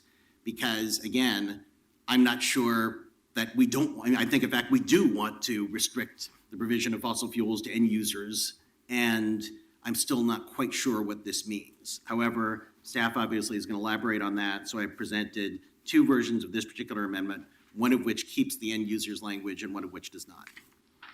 So I'll second the one that doesn't delete the end user language, because I'm convinced of the briefing I got yesterday from staff that is essential to the balance they've crafted. So I'll second the one that doesn't delete end users. Okay, we've got those. So do you, I presume. Have all but the last one. Okay, Carlo, make sure you do. Okay. Thank you, Commissioner Novick. We got those on the table. And then are there others? I have some others, Mayor, and I'm trying to make sure that we don't create undue complication. Do you want to go through these and then come to mine, or do you want to put everything on the table? I think it might be useful in this instance to take testimony before we act on amendments, just because we've got so much on the table. But what do you think, Commissioner Fritz? This is your resolution, so. Yeah, we do need to have a vote on the oil train resolution today. So as long as we leave time at the end of testimony Let to vote people on the speak amendments. about these and Yeah. then take them up again. We've got them here, so. So Sorry, I'm, we're gonna let people talk about these amendments if they have thoughts about them, so we're not Mayor, gonna then act on them yet. what I'll do is I'll put my amendments on the table, see if we have seconds. Oh, and by the way, one housekeeping thing before you do that, and that is we now have another room, the Rose Room on the third floor open, that'll hold more people. So if you get tired of standing and want a place to sit until such time you want to come back in here, we've got the Rose Room open as well. That's got the biggest TV I've ever seen outside of Austin Stadium. So I'm going to hand out Fish Amendments 2, 3, 4, and 5. Okay? Following Steve's lead, I'm going to ditch one of my amendments. Let me walk you through them. Fish Amendment 2, and these are all to Mayor Hale's resolution, 1157. Okay. Fish Amendment 2 inserts a new directive on page 3, that prior to any council action, and that was intended to be after a vote, prior to any further council action after a vote. So if we don't have a vote today, if we have a vote at some point, the mayor shall schedule, 1, a work session to review any proposed code changes, and 2, an executive session to review the legal considerations of any proposed code changes. Okay, I'm fine with both those. I'll second those. And again, legislative intent was any further council action after we've voted on the resolutions. Good. Fish Amendment 3 is a new directive following in the be therefore resolved section, bear with me. There's another action item. It's another action item, reads as follows. Be it further resolved that the Bureau of Planning and Sustainability shall undertake an analysis of the economic impacts of any proposed code changes with a particular focus on potential impacts to local blue-collar jobs. Second. All right. Fish Amendment 4 is they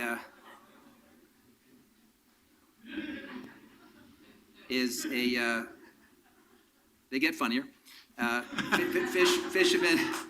Fish Amendment 4, which I actually worked up with some environmentalists, friends of mine, recognizing that there's a blue and a green alliance for how we move forward on this matter, is a new directive that reads as follows. Be it further resolved that the city and applicable bureaus shall explore opportunities to invest in Portland's human infrastructure by supporting programs to retrain our workforce as the city transitions to a clean energy economy. Good, I like that. Yeah, Second. I'll second that.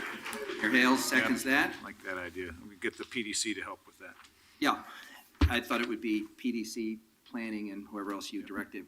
And then Fish Amendment 5 is, takes the penultimate, I love that word. I didn't know what it used to mean, but it's actually second to last. The penultimate resolve clause is amended as follows.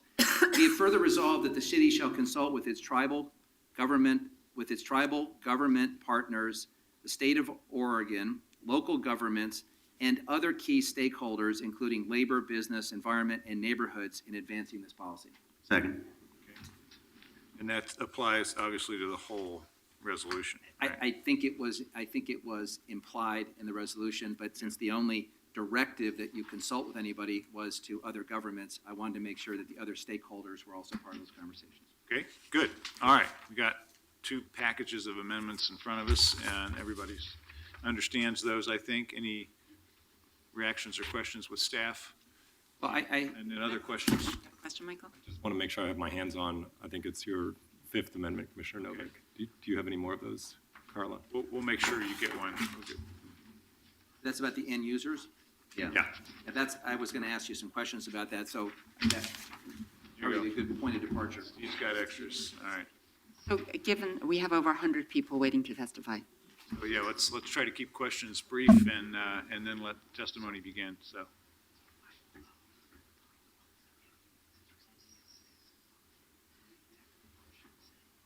this one strikes as a second.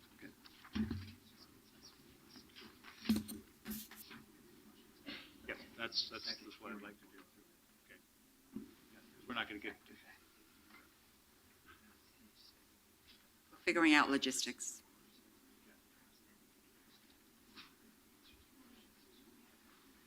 Okay, all right, it's not a bad idea.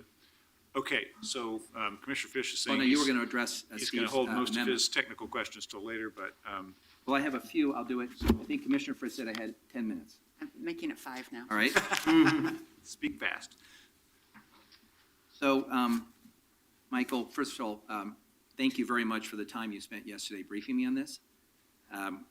Sonia and I thought it was actually one of the best briefings we'd ever received on a complex subject in our office. So thank you for the 2 or 3 hours you spent working. One of the things that you and I agreed is that there are some words in the Hales resolution that are open-ended. And one of your challenges is going to be, if it passes, to sort of give life and meaning to them. But because they frame the discussion, I wanted to take a handful of them and give you a chance just to say what you understand they mean. That's all. And I think that will help the testimony that follows as people can focus on. So taking the mayor's resolution, it begins with a statement of principle: oppose expansion of infrastructure. And expansion of infrastructure means what? Would mean an increase in the capacity of the infrastructure, whether because it's a larger size or because the flow through is increased. Or because it's new. Or because it's brand new, exactly. One question that's come up, and we'll take this up later, is Portland Public Schools has a propane tank capacity, which they use as they're moving all their vehicles to clean energy. And the concern that's been raised is if they were to add capacity to their tanks, does it run afoul of this expansion of infrastructure prohibition? So that's a good example of why the language about providing service directly to end users is in there, because the intent is not to keep PPS from adding to the school buses that run on propane. Okay. Second, the resolution talks about expansion whose primary purpose is transporting or storing. What does primary purpose mean?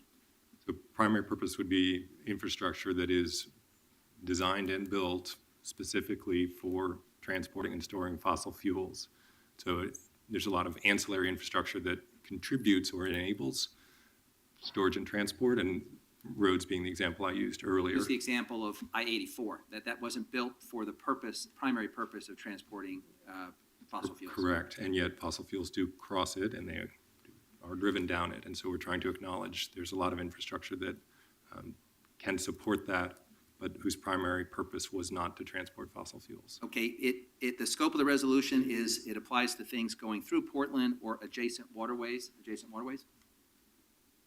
The Columbia River is the specific reference there. Okay.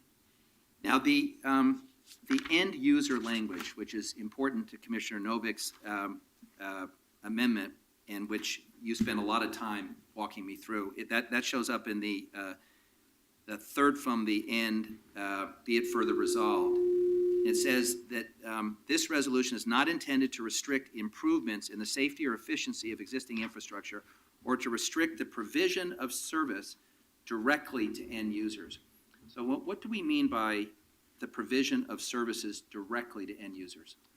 So a moment ago, we had the example of whether it's Portland Public Schools or another fleet converting to propane or compressed natural gas, where they are fueling their own vehicles with it.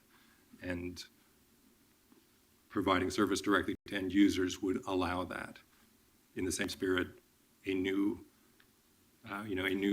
light manufacturing facility that uses natural gas to power, to power whatever industrial process they're doing, this would allow that because the fuel is being used on site, either burned to produce energy or as a feedstock.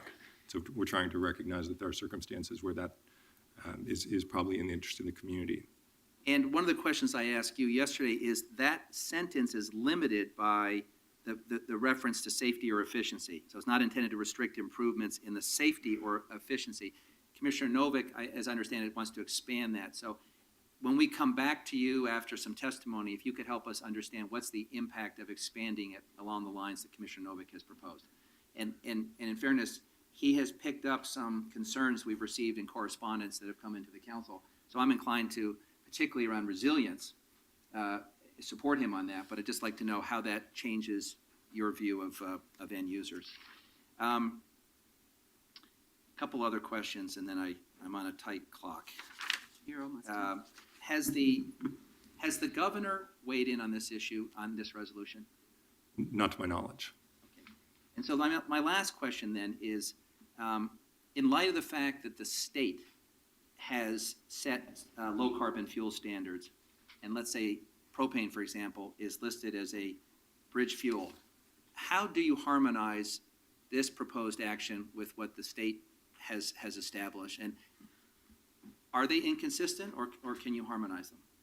Well, there are a variety of ways to achieve the low carbon fuel standard, and so less carbon intensive fossil fuels like propane would be one of them, but there are also other ways to get there through biofuels, through electric vehicles. And so this has the potential to restrict some parts of what have otherwise been thought of as pathways to comply, but it certainly doesn't undermine the whole intent. And I think especially over time, where the low carbon fuel standard is, it's sort of the next step to get to a 10% reduction in the carbon intensity of transportation fuels.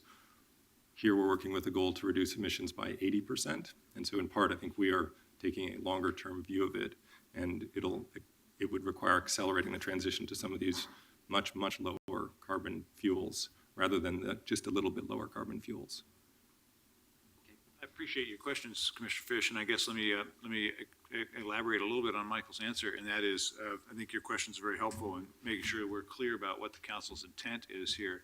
Another way I would state it is that it's not the intention, and nor will it be the effect of this resolution for the city of Portland to determine people's individual choices about what fuels they use, whether they are public agencies like Portland Public Schools or homeowners or businesses.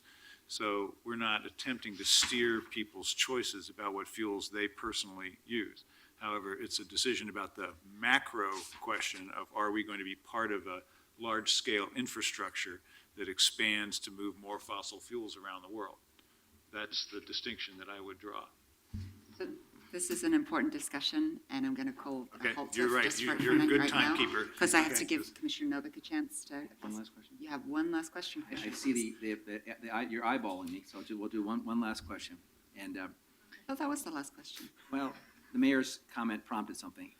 Michael, there's been a little confusion in the communication we've been getting about what's the impact, the legal impact of adopting a resolution versus the legal significance of adopting the code that you would be instructed to draft. Can you just succinctly tell us what the difference is? Sure. So for something to have the force of law and to require compliance, it needs to be adopted by ordinance through city code. And that's not what you're contemplating today. The resolution it sets direction, and it tells staff to go forth and do a number of things, including develop that code, which, if adopted, would have the force of law. Commissioner Novick, did you have a further? Actually, I had one comment, which is that I want to recognize Ben Wilson and his colleagues from the Metropolitan Learning Center, who I hope is still here. Because if I didn't, then his mother, Kathy Kaufman, wouldn't forgive me. But I do have a comment or a question for the mayor, which is that ultimately, yes, we are trying to affect people, the choices of individuals. I mean, if as a result of our actions, less oil goes to India, then that ultimately means that fewer people in India will put gas in their cars. I mean, ultimately, the goal of all this, I think, is to change the context within which individual people make individual choices. Context, yes, but we're not determining it for them, right? Okay. Other questions now? All right. I think we should move to testimony. I think we should. Thank you both. Thank And you we'll very move much. to the sign-up sheet. Again, we're going to limit testimony to 2 minutes apiece because we have a very large number of people signed up. If you have heard your points well made, feel free to give that person a thumbs up and waive off the opportunity to speak. But if you do want to speak, that's why we're here. Mayor, So- just to be clear, my understanding from you and Commissioner Fritz is that we will pause at 5:45, take up any amendments germane to Commissioner Fritz's resolution, seek to get a vote of the council on that. And in the event we have another 50, 60 people still in the queue, we would have a second hearing to finish the I testimony. think that's right. Okay, thank That's you. right. So go ahead, please. We have some students here. Did you Oh, wanna students, take yes, them I would, first? I would like to take students Okay, and we have anyone, some from the Sunnyside okay. students, if you're around. They're right behind you, I Okay, think. let's go with you first. They're right behind you, Carla. Here they are. Oh, they're also in front of you. They're everywhere. All right, Sunnyside students, welcome. Hi. Just give us your name as you proceed in whatever order you'd like. And speak up to the microphone and so people can hear you. Thank you. Hi, my name is Olivia Miller, and I'm an 8th grader at Sunnyside Environmental School. I am worried about my future, but to be honest, why wouldn't I be? We are only plotting our own deaths by putting out fossil fuels into the atmosphere, which is creating the environment that we live in today. The problems we are facing now not only affect you as adults right at this moment, but that burden will be put on us and our children, and maybe even our children's children. Climate change doesn't only affect America or the city of Portland, but it affects the entire world. By exporting coal, propane, natural gases, oil, and much more, we as a nation are burdening our younger generations with having to live with and fix the effects of climate change. By stopping exports of fossil fuels through Portland and its nearby waterways, we can change people's views on climate change. This is an incredible opportunity for our city. We can turn our lights off or take shorter showers all we want, but none of that will matter unless authority figures like you take a stand and set an example. Right now, everyone is watching Portland, and we as a nation are setting the example for everybody.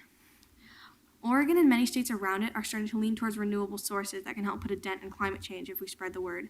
Building more infrastructure is not the answer. That is not what we as a nation need to respond to climate change. Portland is starting a chain reaction along the West Coast, and as the city of Portland, we are beginning to change the world. A few days ago, my little brother, who is 8 years old, said when I mentioned this testimony, "Oh, that's about climate change, isn't it? Climate change, the thing that's going to kill us all." That scares me. That an 8-year-old is thinking like that, this is what he will have to live with his entire life, and that he has to worry about that now. That shouldn't be what a 3rd grader says before going to bed. His only care should be what baseball cards he's going to get for Christmas, not that he's going to die of something because past generations created. I, as a part of Portland's youth, support the Climate Change Action Plan, but we need to walk our talk. These resolutions can help us do that. We need to take major action as a nation if we're going to put a dent in climate change. And today we are setting an example for the rest of the world, and right now, that's exactly what we need. Thank you. Thank you very much. Thank you. If we could hold applause until the end of all the students, we do suspend the rules for all the students, but the reason we don't applaud is because it just takes time and we want to hear as many people as possible. We will suspend the rules at the end of the students, though. Go ahead. Good. Hello, my name is Leilani Vandehei, and I'm an 8th grader at Sunnyside Environmental School as well. I am worried about the issue of climate change. Not just worried, but scared. Not just because I'm in the climate change cohort or because I go to an environmental school, but because every time I look at my baby sister, I wonder what the world will be like 12 years from now when she's my age, or 20 years from now when she's grown up. I think about these things and I'm scared for her future because I don't know. I have no idea what the world will be like then, or how climate change will have affected it. The city of Portland prides itself on being full of nature and having lots of trees and parks. We show that off like it's a gold medal. It's the first thing that people notice when they come to visit. But if we don't do something about all of the fossil fuels we're importing and exporting, then we won't be able to have nature and trees throughout our city, and we won't be able to have that close to nature lifestyle we're so accustomed to. Humans are killing the earth, and if we don't act now, then no one will. We, as the youth of today, have to at least try to save our planet, but we can't do it alone. We need your help. Please, don't let past actions become a problem for future generations to solve. Please, don't let them look at a dying planet and think of us as the generation that killed the earth. Let them look back and say we're the generation that saved it. I want to make a difference. I don't want my children or my children's children to be born into a world that they can't change or that they can't be proud of. The first step is saying yes to these resolutions. If they don't get passed, if we don't start taking the steps to save our planet, then there won't be any hope left. Thank you very much. Good afternoon. Welcome. Thank you for the opportunity to speak today. I am Ella Schreiner, and I also am an 8th grader at Sunnyside Environmental School. I was born here in Portland, and I am proud to live in a city that is taking steps towards solving a global crisis through local actions. As you know, the burning of fossil fuels is the major cause of the increase of carbon dioxide in our atmosphere, resulting in changes to our climate. We are already seeing the impacts that a warming climate will have on our way of life and our health. The parts of nature that we most cherish as Northwesterners like our salmon and our forests, are threatened. It is our responsibility to help them and ourselves.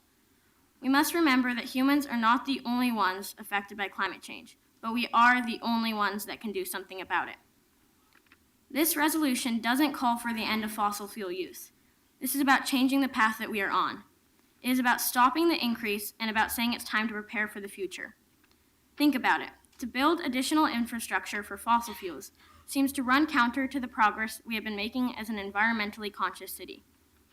The resolution is also about protecting what we care about from more immediate damage that will come from increased transport of fuels, dangers such as coal dust and the inevitable spills. The whole world is watching Portland, and this is our chance to be national leaders in the movement to counter climate change. The thought I would like to leave you with is this: it is better to look to a future with opportunities than to find ourselves looking back with regret. Thank you. Thank you very much. Let's hear it for our students.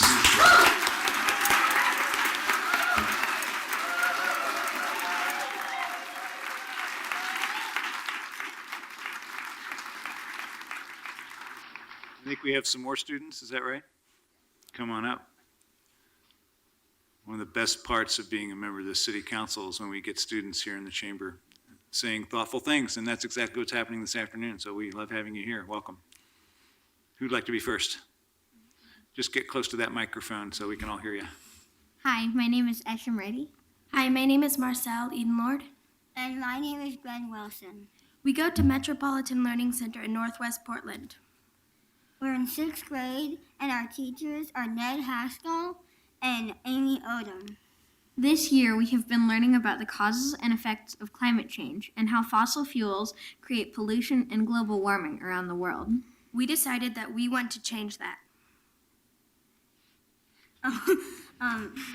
After all, this is our future planet, and we want it to be a place where we can live. This is why we agreed to the position on banning companies that export fossil fuels throughout Portland. We would like to thank Commissioner Fritz and Mayor Hales for supporting this position and helping to change the story of the world.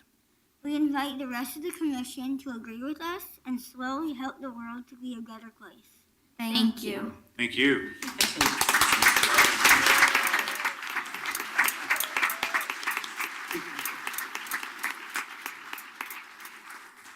Wow, who'd like to follow that act? I don't know if we have other students. Yes, we do. Okay, so we'll have other students first, and then we'll, after we have all our students, we'll move to adults. Welcome.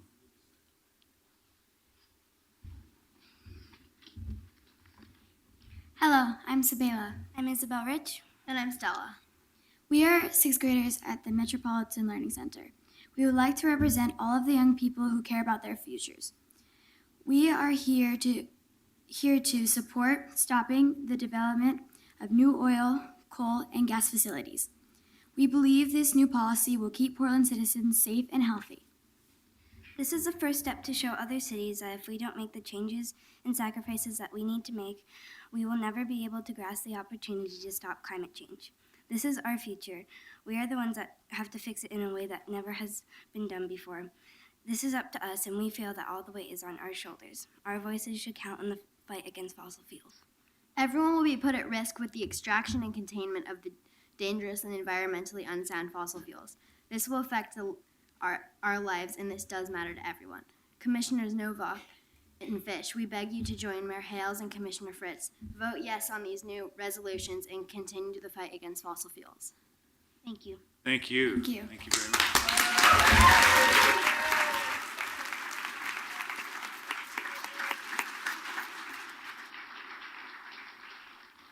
Okay, do we have any other student speakers this afternoon?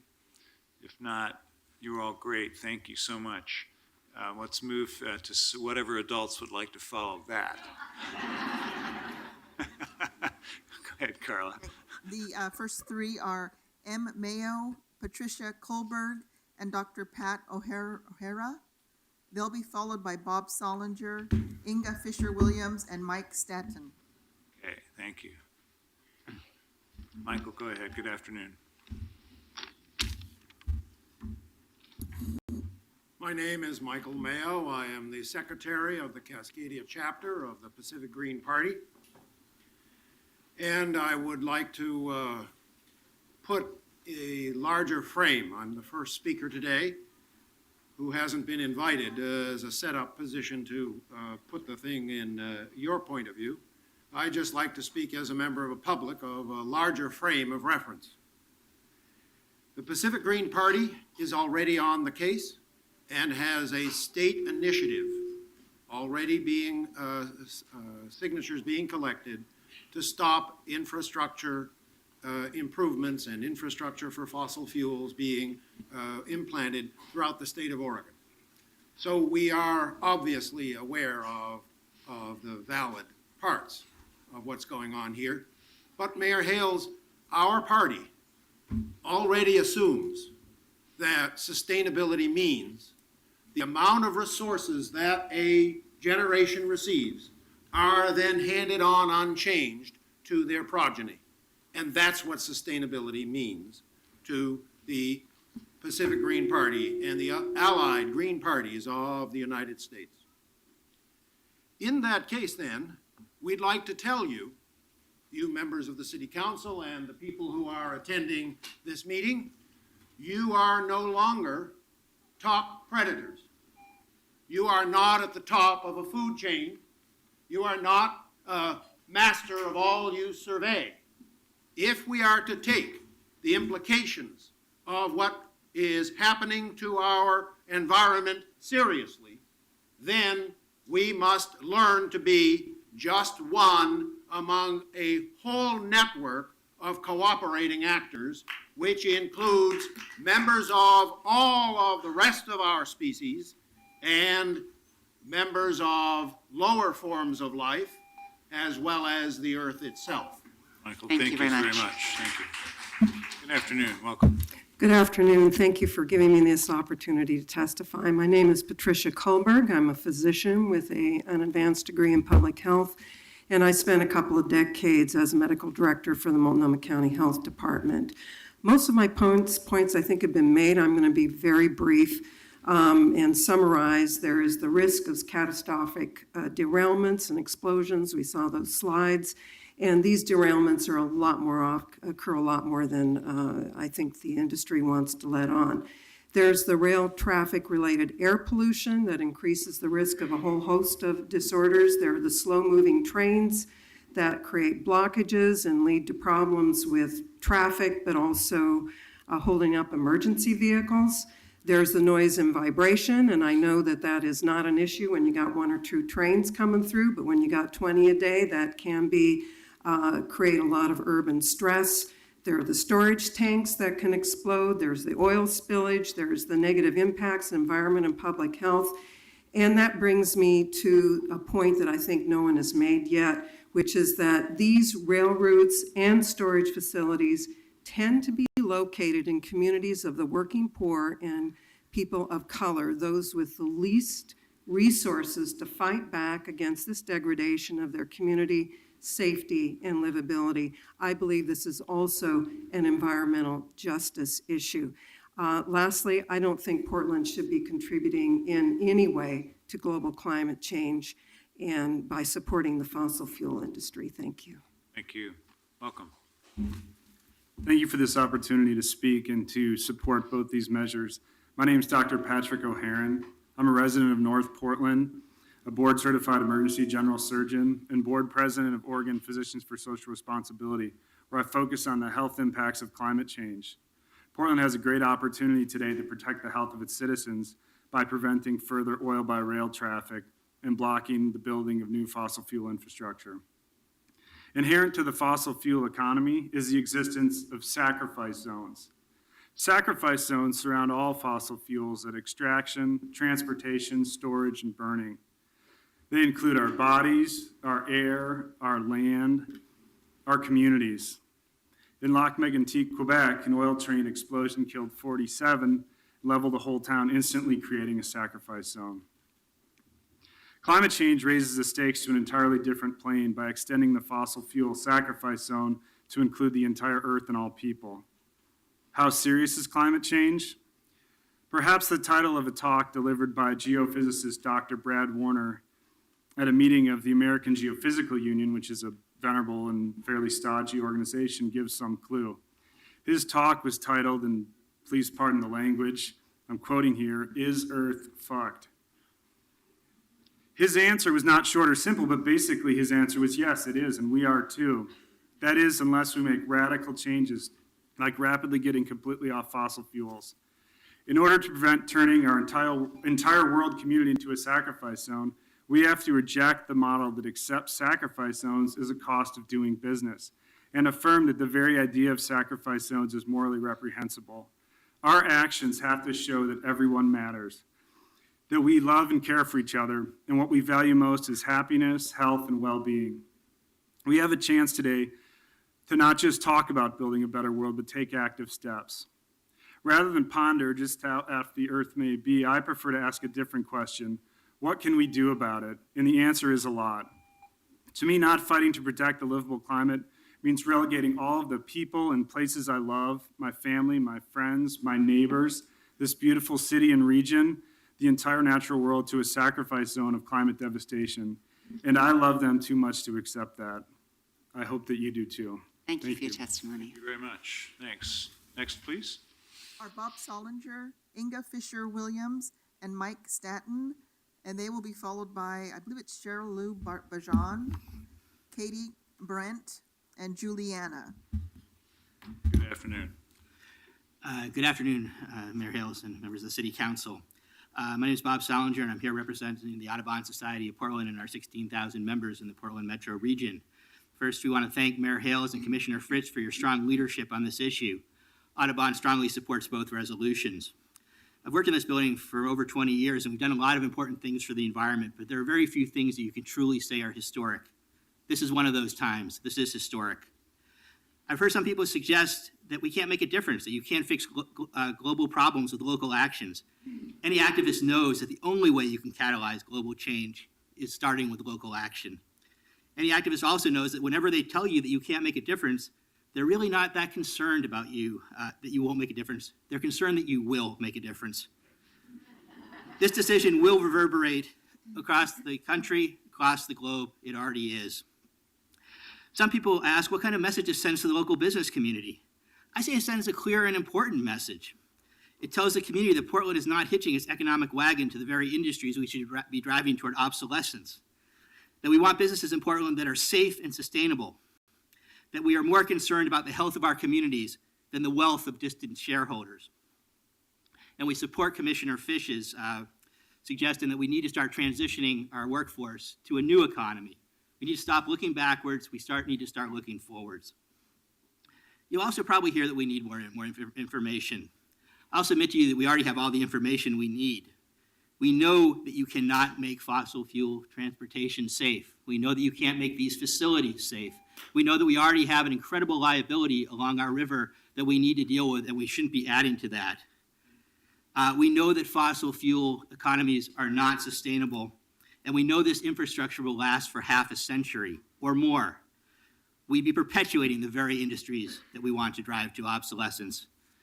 We can't make it safe, we can't make it sustainable, but we can make a difference. We hope that you will all vote for these resolutions and set us on a path to a future where our economy is sustainable and fossil fuels remain in the ground where they belong. Thank you very much. Good afternoon. Good afternoon. My name is Inga Fisher-Williams. I want to thank Commissioner Fritz and Mayor Hale for bringing this forward. We owe you a debt of gratitude. Closer? There you go. Is this better? That's better. Okay. I'm here to support both resolutions as presented, and I hope as you fine-tune the language that it will be done in the intent to be supportive and not create loopholes, and that it'll be done in the spirit of clarity to make good choices possible by future investors and businesses who want to work in our city. The adoption of both resolutions will make a policy statement that fills a glaring gap in Portland's long-range climate action plan, a plan that's already been adopted by Council. And I'm encouraged that subsequently there will be rules and laws and regulations follow consistent with the intent expressed here. It is a visionary step, make no mistake about this, but it logically follows the divestment policy that you have already embraced. and we applaud you for that. It embraces community values consistent with transforming Oregon and the U.S. towards a carbon-free emission future.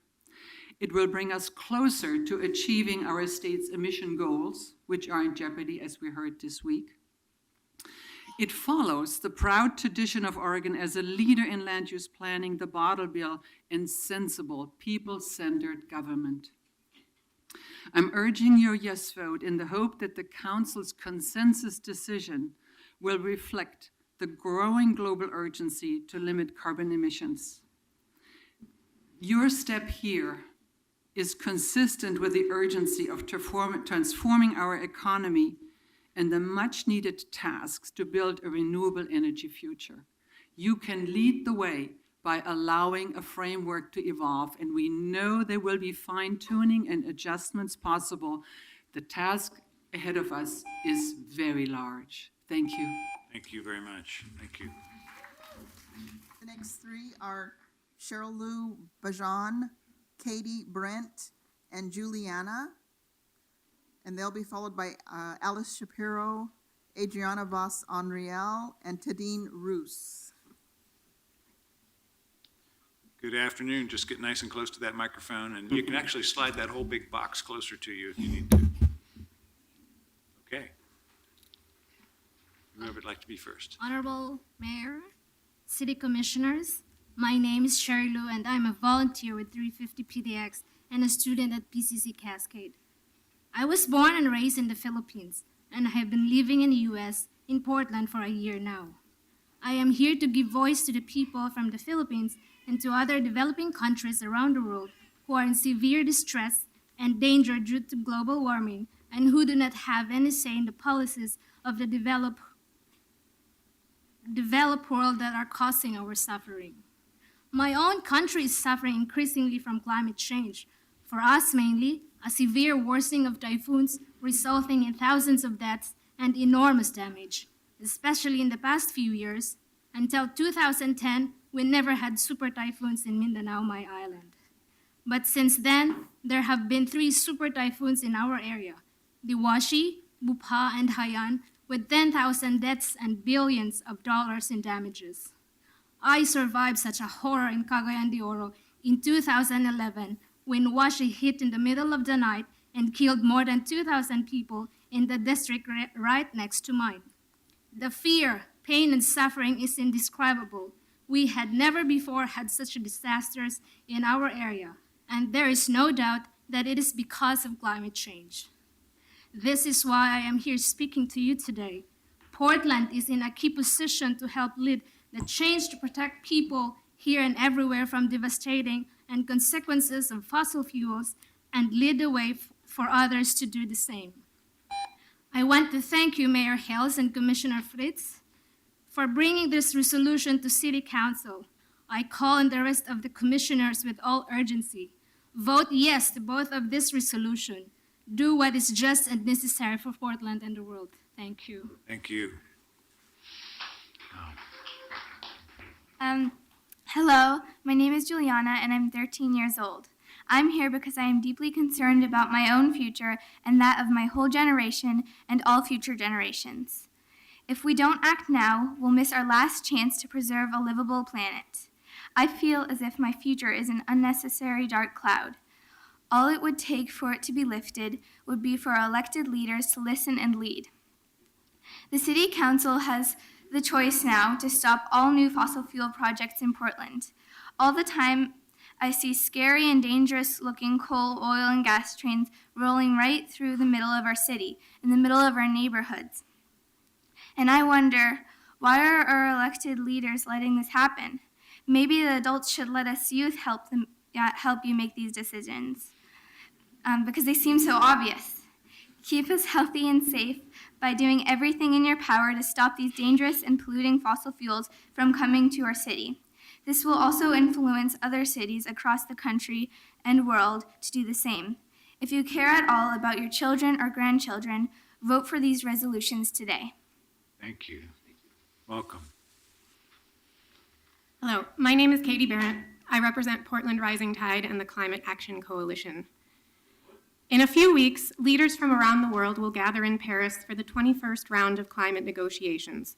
But we would be naive to expect any real solutions to come out of them, because for 20 years, we've watched our national leaders bow to corporate money and power. For 20 years, they've chosen to prop up a failing financial system rather than implement real solutions. And for 20 years, fossil fuel use and emissions have continued to rise despite endless pledges to cut back. Our national leaders continue to fail us because they are bought and paid for by the very industries that are causing climate change and profiting from maintaining the status quo. We can't afford to wait for them to save us because it's likely they never will. We need to take action at the local level. It's the only place where people have any chance of being heard. And we have made ourselves heard here in Portland. It's because of the people in this room, and many more who couldn't be here today, that you are considering this measure. It wasn't long ago that you appeared ready to rubber stamp brand new fossil fuel infrastructure without a second thought, because a company offered a lot of money, and that's what our system prioritizes. You didn't expect resistance, but you got it, and it won't end here. Not only will we continue to fight against the destructive industries that threaten our future, but we will be pushing for real and just solutions. In order to get to the root causes of climate change, we need to take responsibility for our actions and the roles we play in maintaining the destructive and oppressive systems that cause it. As the biggest consumers of energy and resources, we should be the first to cut back. And we need to ensure that solutions are accessible to everyone, not just those that are financially privileged.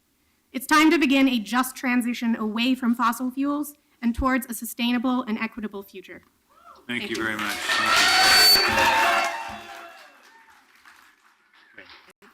The next three are Alice Shapiro, Adriana Voss-Enrial, and Tadine Roos, and they'll be followed by Skip Tur, John Talberth, and Joe Westby. You brought a backup group, I see. All right. Backup singers. Hello, I'm Alice Shapiro, and I'm here with the Your Portland Raging Grannies, and if it's okay with you, we'd like to sing a little song in support of the resolutions. Of course. No one can say no to a granny. Thank you.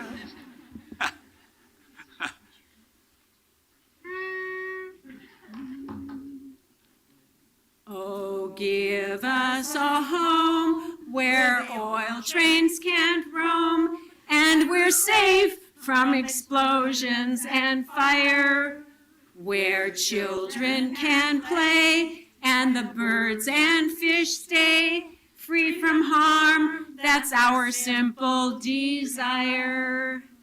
Fossil fuels are not clean. Make all of our energy green. We say no to those rigs, and there's terminals so big, and companies that rape our land. There are so many ways to make power these days, from the wind and the sun, don't you see? Let's use trains to ship grain, not oil or propane. This is good for our economy.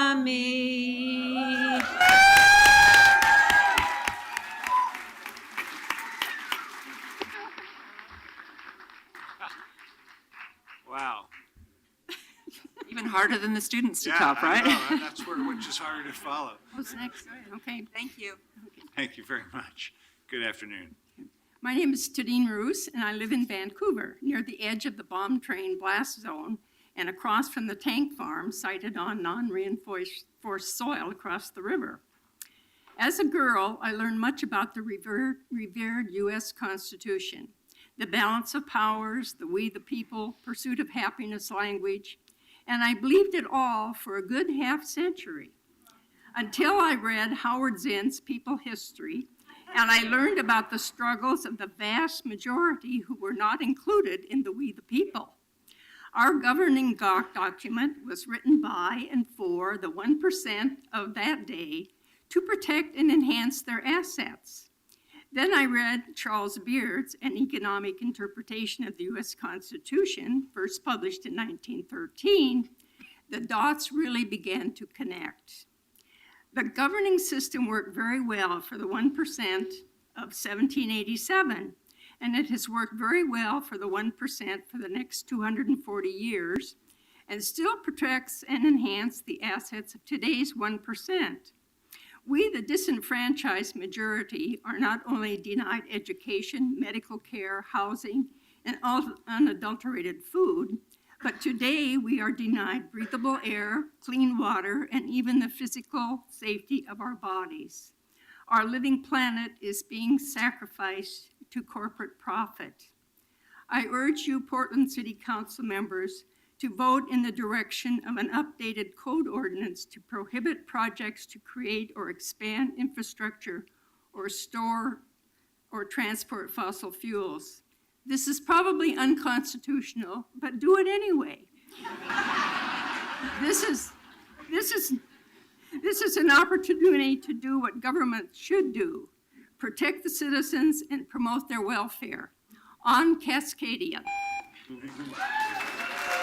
Very much, folks. Thank you. Okay, welcome. Mayor, Hale, City Commissioners, I'm Adriana Vos Andre, Chair and co-founder of 350 PDX. And I want to begin by reading a brief statement of support for these resolutions from Reverend Joseph Santos Lyons, the Executive Director of APANO, Asian Pacific Network of Oregon, who could not make it here today. Quote, "One of the best ways to make change is to transform our systems and build the structures that reflect our values. I support this effort because it invests in a future that protects and preserves life. This is a moment of turning away from fossil fuels we know are destructive to the people and the environment, that ultimately undermine our economy and family well-being. I can't deny these changes are hard, and yet together we can move into a healthy new way with sustainable infrastructure," unquote. I also want to add my own brief statement. I speak as a scientist, a doctor, a mother, and a part of a movement of people who are watching you today. We all came out to City Hall today, many taking time off work, off of school, off of busy lives, because we are in a state of ecological, public health, and humanitarian crisis. These resolutions cannot wait one more year, one more month, or even one more day. The time to show leadership is now. We here in City Hall, along with thousands more who could not come, are taking close note of who stands today with the bold leadership of Mayor Hales and Commissioner Fritz on the right side of history. Thank you very much. Thank you. The next three are Skip Turr, John Talberth, and Joe Westby, and they'll be followed by Randy Camp, Rob Dellens, and Gregory Monahan. Good afternoon. Welcome. Who'd like to go first? Just pull that microphone down closer to you. There you go. Mr. Mayor, City Council, thank you for this opportunity. My name is Skip Tarr. I'm here today representing the O-Roll Oregon Rail Users League. I'm the owner and president of TAR LLC, or a distribution company engaged in petrochemical distribution for the region. Can you just pull that whole box a little closer to you there so we can pick you up a little better? There you go. That's good. It's low tech, but it works. I would start off by, I'd like to mention of the tribal people that are here earlier today. And they're reminding us of our ancestors settling this region as a region for trade. Thank you. And it's because of that is why I'm here today. The trade in our modern day world is manufacturing and agricultural based, and it stretches across the United States and the world. A strong, efficient, safe rail system is vital for a region like Oregon, unlike any other region in the country. Things that we love so great about it is we're remote, but there's a cost for that, and it requires a good rail system. Because of that, I have some issues with the resolutions. The first resolution, to me, is too broad, and there's too many opportunities potentially for challenges to come to stop other projects that could impair other commodity movements such as grain or apples or just or shoes coming through the region. That would be an unfortunate situation, and I think that because of the loose wording of the resolution, that is a potential. Secondly, I'm not sure that I agree that it's government's duty to single out commodities and eliminate them. I don't think that's a role of government. Lastly, I would ask that at the very least, the train be slowed down a little bit and review the resolutions, because it appears there are inaccuracies and misstatements in the resolutions that I think can be addressed by further involvement with the business community and the railroads in particular. Thank you. Thank you for your time. Welcome. Thank you very much. Mayor Hales, members of the City Council, my name is Joe Westby, and I'm the Director of Operations for Feral Gas Propane. I am also the past president of the Pacific Propane Gas Association and the chairman of the Oregon Governmental Affairs Committee, which works under the PPGA. I believe it was my testimony that Commissioner Saltzman was questioning earlier. Commissioner Fish, but I take the compliment. Oh, sorry, Mr. Fish. That's okay. About Portland, it was your letter that referenced Portland Public Schools. That's that correct. Caused me to ask staff if Yes. that was intended to be covered. Yes. And I think you got an answer that you liked. I did get an answer that I like. And there was a second point in here, and I'll just make it rather quickly since we did cover that. And I do appreciate the fact that you looked at the material and you read it. It provides faith in the system that you guys are paying attention to all of this. Secondly, propane is listed by the federal government as a clean fuel and is important for reducing greenhouse gas in transportation. During the discussion on Oregon's Clean Fuels Program, in the state legislative process, the Oregon Department of Environmental Quality wanted propane dealers to become credit generators. The ability is optional for propane under the new law. The success of the program is dependent on getting enough credit generators to participate. Propane would be an important part of this program's success. My company and other propane dealers are currently considering whether or not to become involved with the Clean Cities program. However, if we are constrained from expanding our infrastructure for transportation-related projects in the state's largest city, then we may decide it's not worth participating in. Feral Gas and the PPGA encourage you to slow down and rethink the wording of this resolution. Its effects would be broader than you might realize and harmful to the state as a whole. Portland's a fantastic city, and you guys are doing great things. Everybody's watching, so we appreciate your diligence towards this. Okay, thank you. Thank you very much. Welcome. Mayor Hales, Commissioners, good afternoon. My name is John Talbert. I'm President and Senior Economist for Center for Sustainable Economy.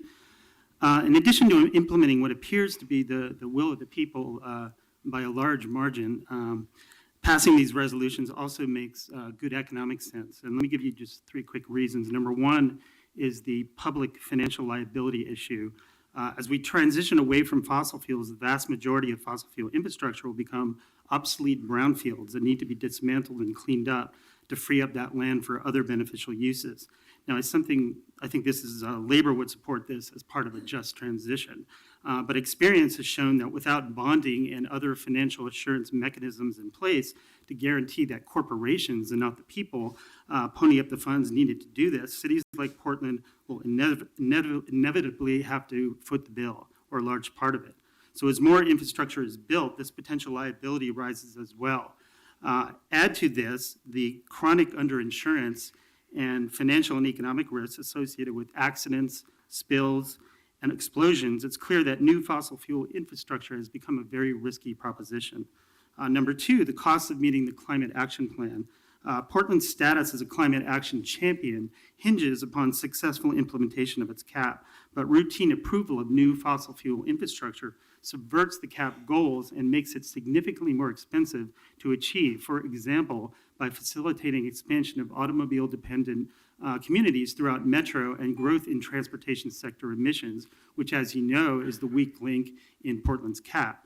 This means that in order to meet other cap goals, we have to squeeze greater and greater efficiencies out of other sectors. Expenses grow exponentially in this situation. Number three, the cost of climate change. The whole motivation behind new fossil fuel infrastructure is to both respond to and foster growth in consumption, the opposite of what the cap seeks to promote. And growth anywhere in the world helps grow the enormous bill expected from climate change, something in the order of 300 trillion by many models. Portland should no longer be an accomplice in growing this debt. Generations down the line will have to pay. Thank you. Thank you. You know, you've raised the Superfund issue in a way that I think hasn't been well articulated, so I appreciate that. I mean, Commissioner Fish and I spent a great deal of time on Portland's Superfund liability, and, you know, the Superfund used to be a fund. Now it's not. It's just a mandate from the federal government to clean up often orphaned sites, and I don't frankly expect that funding situation to improve, so I appreciate you making that point so clearly. I appreciate your point, and as we continue to build new fossil fuel infrastructure, that liability and risk continues to grow, which is why we have to stop it right here. Thank you so much. Thank you all. Thank you. Next three are Randy Camp, Rob Delens, and Gregory Monahan, and they'll be followed by Julie Chapman, Claudia Keith, and Dr. Theodora Sangas. Good afternoon. Welcome. Howdy. My name is Gregory Monahan. I'm a resident of Portland for the last 20 years. I'm speaking on behalf of my grandchildren and my children who all live here in Portland. I have 2 points I want to raise, and I'd like to get a response from the council. The first is that it's unclear to me whether, and there's going to be a vote on both resolutions today. And Get a little closer. There you go. it's unclear to me, and I think others, whether or not both resolutions will be voted on today, and I wish you'd clarify that. The second thing I would say, if I could be so bold as to speak for the supporters of this resolution, we'd much rather have the vote taken today than to keep saying how bad this it would be to not approve these resolutions. I think our youth and our community leaders have been extremely eloquent about that. So those are my 2 points. Okay. Well, I think we'll try to give you some clarity about that as the hearing goes on. We wanted to give as many people as possible an opportunity to speak, and we wanted to make sure that council members that wanted to propose amendments or get questions answered got a chance to do that. So my objective personally was, and always here at this council, is to reach a very high level of agreement on the council about what we do. It's okay to pass things by a 3-1 or 3-2 vote, but the best way to pass things is unanimously. So frankly, if a full discussion and complete understanding of the amendments enables all of our colleagues to join Commissioner Fritz and me in voting for these, then I'd be prepared to take more time. If that's not necessary, and I think we'll know that a little better in half an hour or so, then it's certainly still possible we could act on both today. It is important that we act on the first of the resolutions today because of timing issues in Vancouver. Thank you. Welcome. Thank you. Mayor Hales, members of the council. My name is Rob Dedelius. I'm the general manager of Lake Railway in Lakeview, Oregon. I live here in Portland, about a quarter mile from the railroad tracks. I'm here to oppose both resolutions before you today. Lake Railway does not transport oil, but I'm very concerned about the overall economic impact these resolutions would have on Portland and the rest of the Pacific Northwest. Portland is and always has been a transportation town. This community has a large industrial base and a lot of high-paying jobs in industries like manufacturing, chemicals, rail transportation, and at the port. These industries would be severely impacted by these resolutions. A lot of good jobs would be lost. In addition to hurting our current industrial base in Portland, these resolutions would dissuade further industrial development in this city and in the region. According to the U.S. Bureau of Labor Statistics, our state has the 6th highest unemployment rate in the nation at 6.2%. The last thing our government should be doing now is chasing away high-paying jobs in industry and in transportation. These types of measures hollow out our middle class and create further income inequality in our society. In summary, these resolutions harm our city's bright future. Instead of just serving a very vocal activist minority, our government should consider those harmed by these measures, such as labor unions and the working class. Folks, please, go ahead. These ill-considered proposals need to be studied more carefully and thoughtfully. I urge you to rethink these resolutions. Thank you for your time. Thank you. Thanks for coming. Welcome. Thank you, Mr. Mayor and Honorable Councilman. My name is Randy Camp. I'm from Co-Energy. I'm a small businessman. I have operations in Albany and Redmond, but I felt that there was a need for me to make the trip to Portland because I have some concerns about these resolutions. The resolutions mentioned, it doesn't intend to restrict provisions of service directly to the end user, which I presume that would include propane customers. However, this resolution could restrict service, especially if we have what we had a couple years ago in the winter, the polar vortex, or if our neighboring states happen to use an enormous amount of propane for crop drying, which has happened in the past. At that time, I had customers that didn't necessarily go without propane, but I couldn't get propane to them in the quantities they needed because there wasn't enough propane to support taking care of those customers in the Pacific Northwest. So, with that in mind, the state's ability to transition to greener fuels also would restrict propane, auto gas, as well as natural gas as motor fuel. It's been brought up here a little earlier.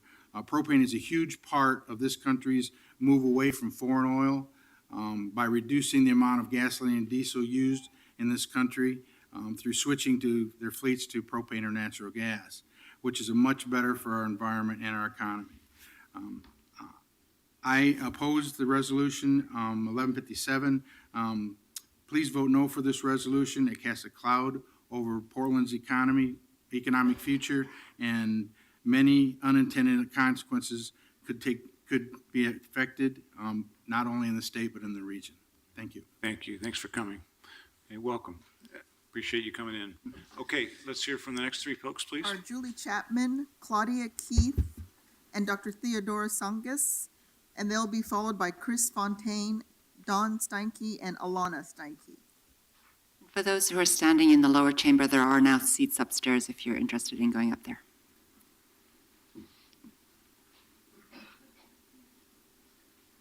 Welcome. Good afternoon. Can I start? Okay. Yes, just pull that microphone close as you can there. There you go. Good afternoon, Commissioners. I'm Dr. Theodora Songus, an environmental health scientist retired from the Oregon Health Division and formerly adjunct associate professor of community health at Portland State University. This past September was the hottest globally in recorded history, and 2015 is on track to be the hottest year globally in 160 years of recording. Thank you. Seeing it as a major threat to civilization, 200 countries will demand action on climate change at the upcoming international meeting in Paris. Many world leaders and medical, public health, and scientific bodies have expressed deep concerns about climate change as a threat to human health and well-being, and are speaking out about these threats with increasing urgency.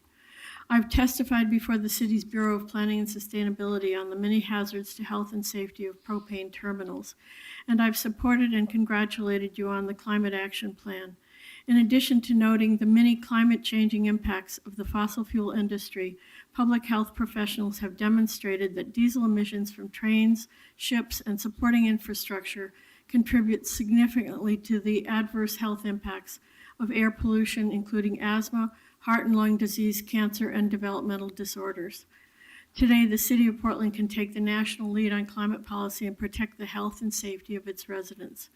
The Fossil Fuel Policy Resolution and the Oil Train Resolution together show that the city recognizes the exceptional health, safety, environmental, and climate risks associated with transport, storage, and use of coal, oil, propane, and gas.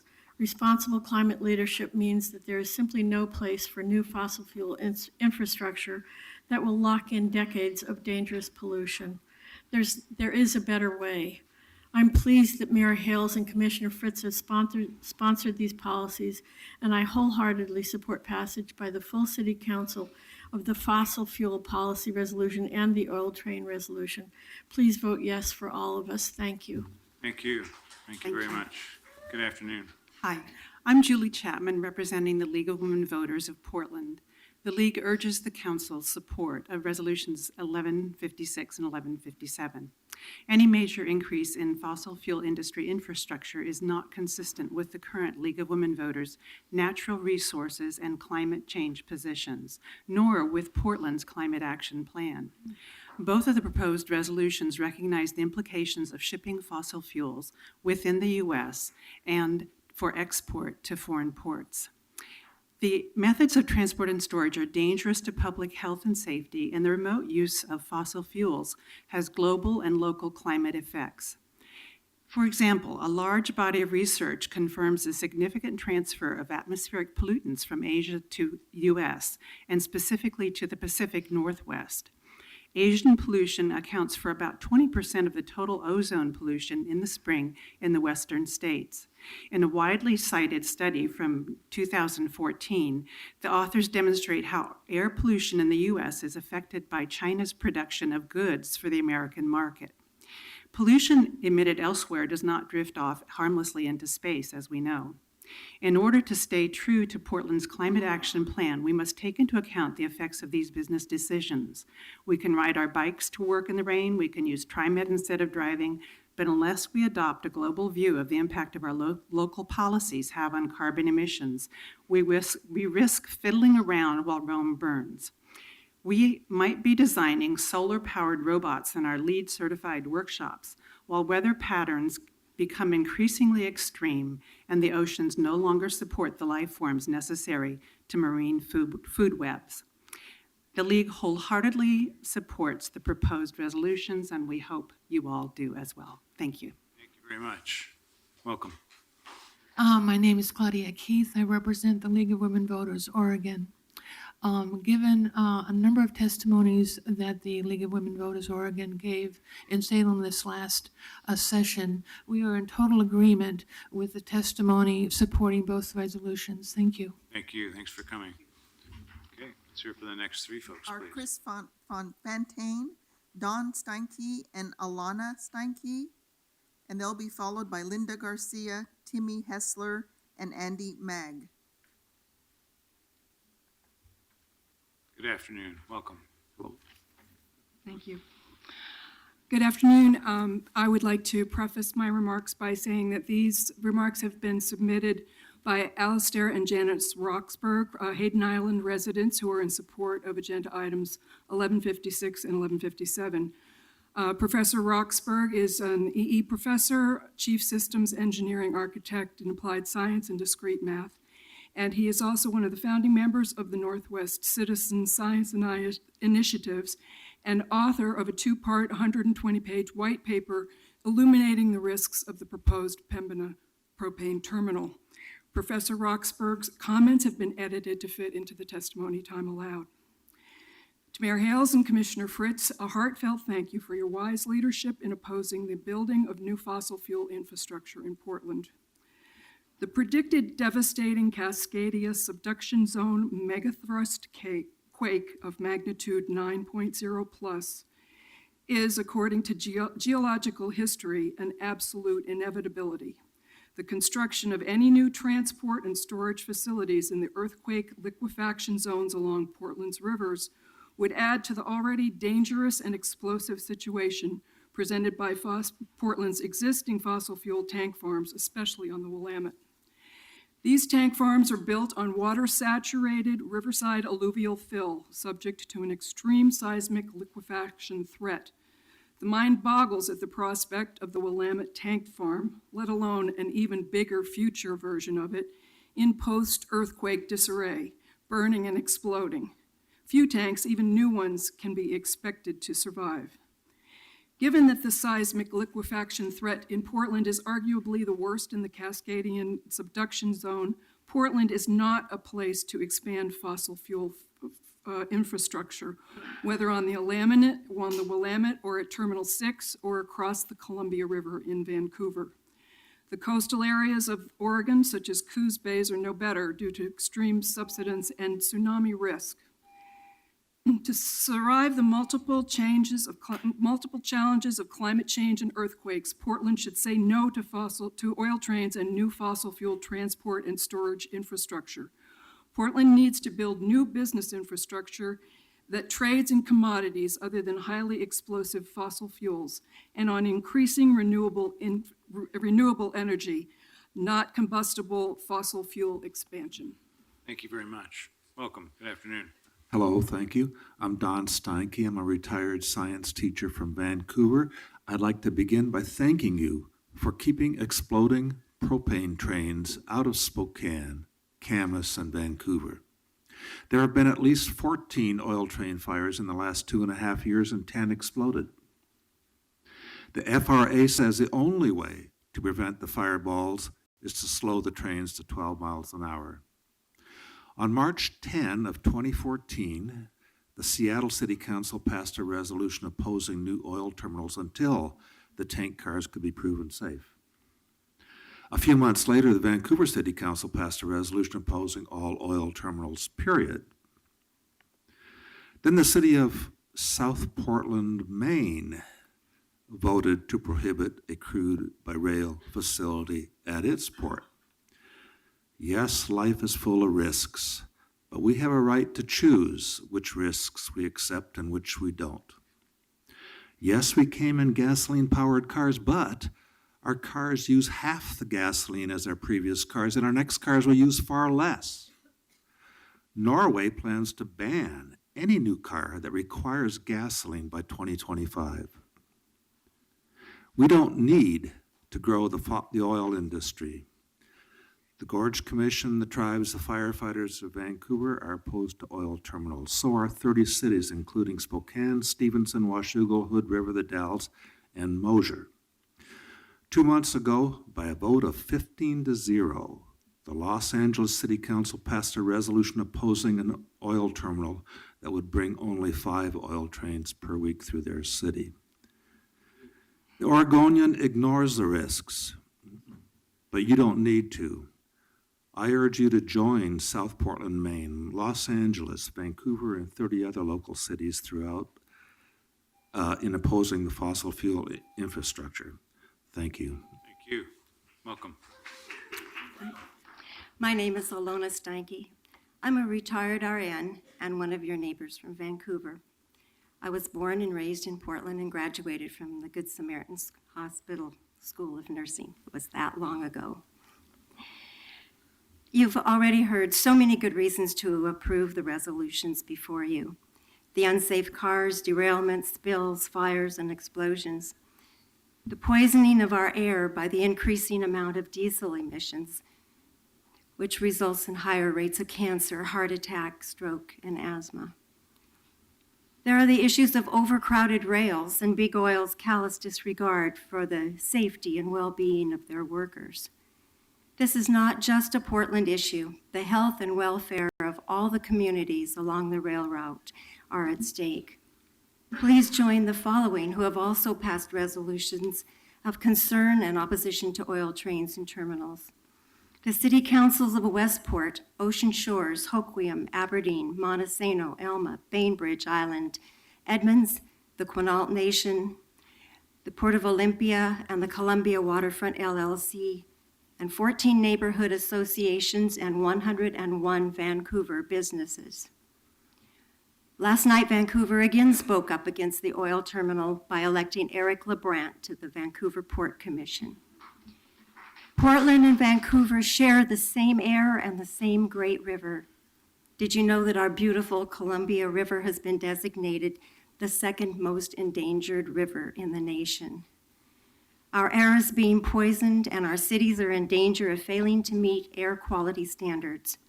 It's urgent that we transition away from fossil fuels and into a future where we have clean water and air that doesn't make us sick, a future that is safe for our children, grandchildren, and generations to come.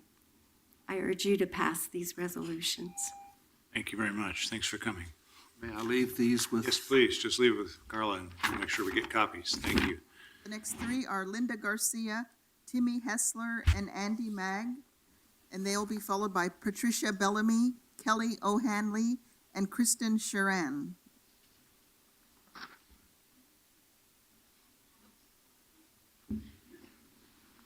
Good afternoon. Welcome. Thank you. Good afternoon. First, I'd like to thank you all for listening with open minds to everybody here today and for giving me the opportunity to speak in favor of these resolutions.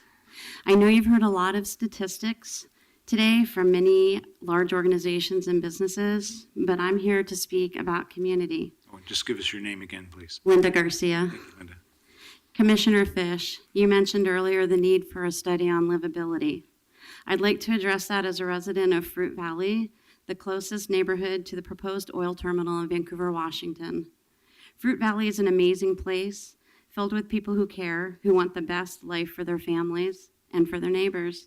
It is a blue-collar, hardworking community that will rise up to fight when needed. In 2013, we entered the biggest fight we've ever encountered when Tesoro Savage proposed the largest oil terminal in North America. If sited, this terminal will be less than 1 mile from my home, and from the moment it goes online, it will put massive amounts of poisonous gases into the air. The amounts of those are listed in the FSEC papers.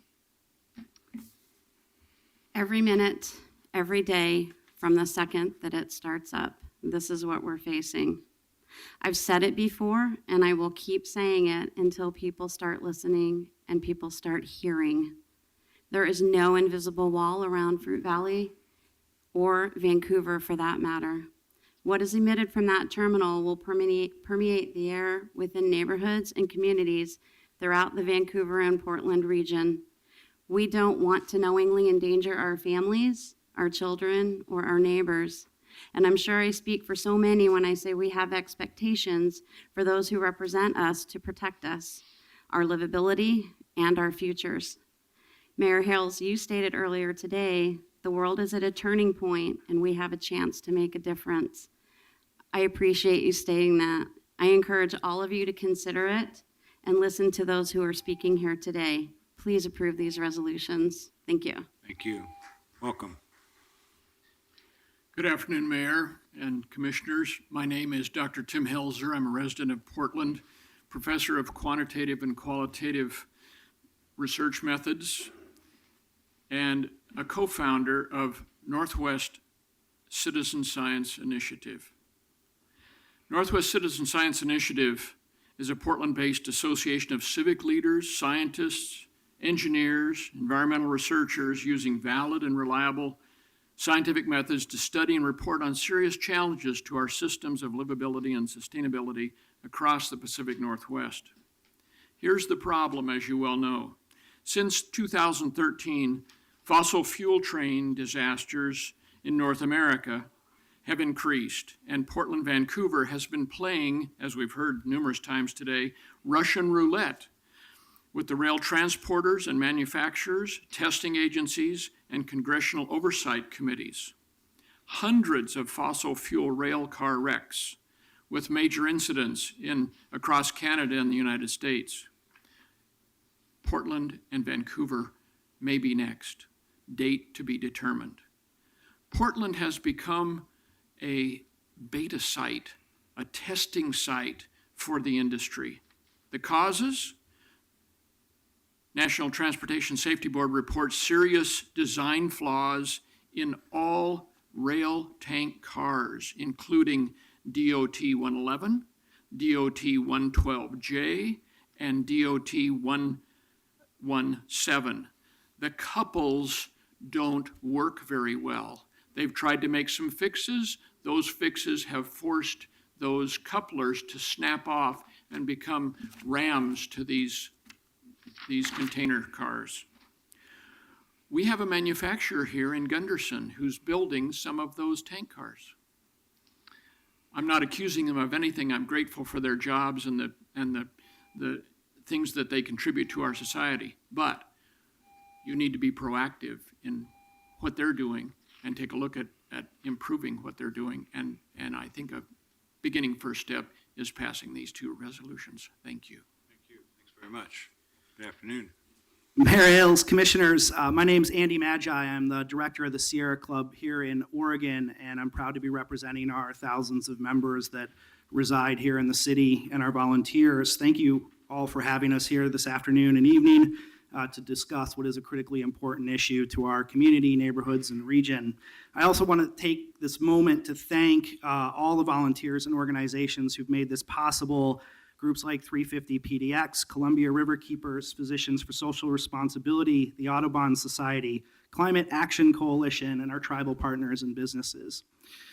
I want to applaud the leadership of Mayor Hales and Commissioner Fritz and offer my encouragement to the other commissioners to join them in supporting these two resolutions today. This is not a new issue. The negative impacts of climate change driven by the burning of fossil fuels are well documented. The health and safety risks of fossil fuels and its infrastructure and transport to local communities are well documented. And perhaps more importantly, the City of Portland has had for some time a climate action plan. Its newest version passed in June of this year, and that plan calls on the city to develop and establish a fossil fuel policy like the one you're considering today. What we do in Portland matters. Leaders from across the country will watch what we do here today and look for local strategies to push back on fossil fuels in their communities. Nor are you alone. The Safe Energy Leadership Alliance is a group of local elected officials who recognize the significant threats and impacts coal and oil transport brings to their communities. And when proposals emerged, they came together to use their local authority to protect those communities and represent and even say no in some cases. From the Northwest to the Gulf Coast, local elected officials are taking action on climate. We at the Sierra Club encourage you to do the same today, and thank you for your time. Andy, since you've waited so long, can I ask a question? You may. So we've gotten some emails or letters from people that have raised a question about the Hales resolution in the context of the governor's, the state's clean fuels program. And so I want to separate out coal, oil, and coke, and to put that off to the side, and just ask you about natural gas and propane, because we've got enough inquiries about this. I want to give you a chance to respond. Under the state clean fuels program, there is an explicit encouragement that we're going to move to a cleaner energy future by using so-called bridge fuels. And there's a specific encouragement that we're going to displace diesel consumption with natural gas and propane. In fact, we have locally a manufacturer of heavy industrial trucks that's moving to a natural gas powered fleet. How do we reconcile the action taken by the state through that program with the prohibition in the Hales resolution about infrastructure for propane and natural gas? Thank you for the question. I'll be the first to admit that I am not an expert on the specific language of the bill, the clean fuels. I'm asking as a matter of policy. Yeah, I think the point here is I think what we're talking about today is the need to move beyond traditional fossil fuels, the need to bring about cleaner burning or cleaner fuels, more renewable energy. No one is arguing that in the short term, we're not going to continue to use some fossil fuels or some forms of energy. And I think that these two things can coexist in the same world. I don't think there's a prohibition on cleaner fuels in Mayor Hale's resolution. Yeah, I had a comment. Your question was, how do we put these two together? How do you reconcile what the state is encouraging us to do? I understand. Thank you. The state has been ill-advised in preparing their position, and I think it's an opportunity for the city council to make a significant correction in that. We have provided to the city council, as well as to the state, our white paper, parts 1 and 2 on Pembina. You've all had copies. You all have discs on that, and I recommend that you look at it because propane is not a clean fuel. It is not a safe fuel. And for you to go down that track, it will blow you up. Thanks very much. Thank you. Thank you all. Okay. The next three are Patricia Bellamy, Kelly O'Hanley, and Kristen Shuren. And they'll be followed by Jim Hauser, Paul Spindell, and Gwen Sullivan. And after those folks, I think I'm going to take a process check here. So go ahead, please. Thank you for the opportunity to speak and urge you to support this binding fossil fuels resolutions. I'm here for many reasons. I'm a great-grandmother and a 30-year resident of our beautiful city of Portland. I'm worried about climate change and my dear grandchildren's future health and safety. I also have 40 years' experience as an RN caring for heart and lung patients. Nurses are worried about multiple mile-long diesel, oil, and coal trains rumbling through our cities, communities, and countrysides. These dirty trains spewing out soot and toxic fumes known to cause cancer, heart and lung diseases, and risks of fire and explosions from oil trains, just to mention a few health hazards. I'm also a member of the Oregon Nurses Association, ONA, which has over 10,000 RN members. ONA has sent a letter to Governor Kate Brown urging her to continue to support Oregon's no to coal exports. I'm also a nurse in the Sierra Club's Beyond Coal Health Outreach. Sierra Club's Beyond Coal and partners have retired 205 coal plants, but there is still much to do. Coal is the single largest contributor to environmental CO2. These resolutions are steps in decreasing CO2 and thus climate change. Nurses know climate change will bring many extreme risks to our citizens' health and safety. Risks from vector-borne diseases to food scarcities from floods, droughts, and rising sea levels. Vote yes on these resolutions. You have a real opportunity to show leadership on how communities and cities can impact climate change and keep our communities safe. Thank you again. Thank you. Welcome. In the interest of time, I'll truncate my remarks. Just give us your name. I will. Thank you for allowing me to speak, and thank you for considering these resolutions. My name is Dr. Kelly O'Hanley. I am representing Greenpeace USA and its thousands of members here in Portland. It takes climate leadership by the people and those who represent them to make necessary peaceful transition to a clean energy future. The type of leadership Portland can show today, right here in these city chambers.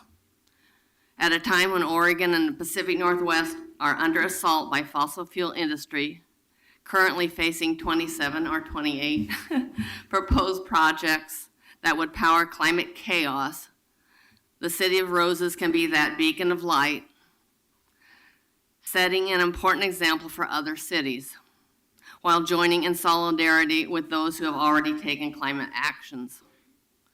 To stop dangerous fossil fuel projects in Portland that put our environment and community at great risk takes bold climate leadership. Please take a stand to protect the sacred by passing these resolutions. Thank you. Thank you. Welcome. Hello, Mayor Hales and members of the City Council. My name is Dr. Kristen Sharon. I'm here as Oregon State Director of Climate Solutions. We're a regional nonprofit working to accelerate practical and profitable solutions to climate change. I've submitted our comments online for the record, so I'll be brief because I know others that are waiting. As a core member of the Stand Up to Oil Coalition and as a central player in the Power Pass Coal Coalition opposing coal export in Oregon and Washington, Climate Solutions strongly opposes expansion of coal and oil transportation, storage, and export facilities in Portland. You've heard many of the reasons, moral, environmental, and economic, and I'll just touch on some of the economic ones I think haven't been mentioned here today.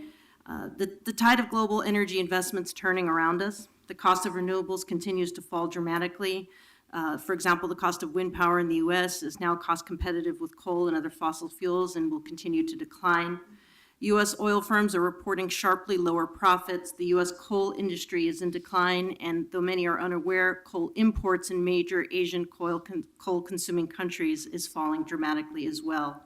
The clean energy revolution is underway, and the investments in renewable energy must be ramped up in our city and in our world to transition to a low-carbon future now. Investing in long-lived, capital-intensive coal power infrastructure and oil infrastructure will irrevocably lock us into a global emissions trajectory that guarantees catastrophic climate change. Portland and the Northwest have been and should remain a leader in the transition from fossil fuels to a clean energy economy. Proponents of coal and oil infrastructure project a false choice between environmental protection and the economy and jobs. Pioneers in energy efficiency, renewable energy, and sustainable fuels call the city of Portland, the state of Oregon, and the Northwest home for a reason. We can succeed economically by innovating, commercializing, and marketing energy strategies that reduce fossil fuel dependence, promote clean development, and deliver real climate solutions. Thank you for your continued bold leadership on climate and clean energy. Thank you. Thanks for your advocacy. The next Call the next three, and then we'll take a pause and check on some Jim timing issues. Hauser, Paul Spindle, and Gwen Sullivan. Come on up.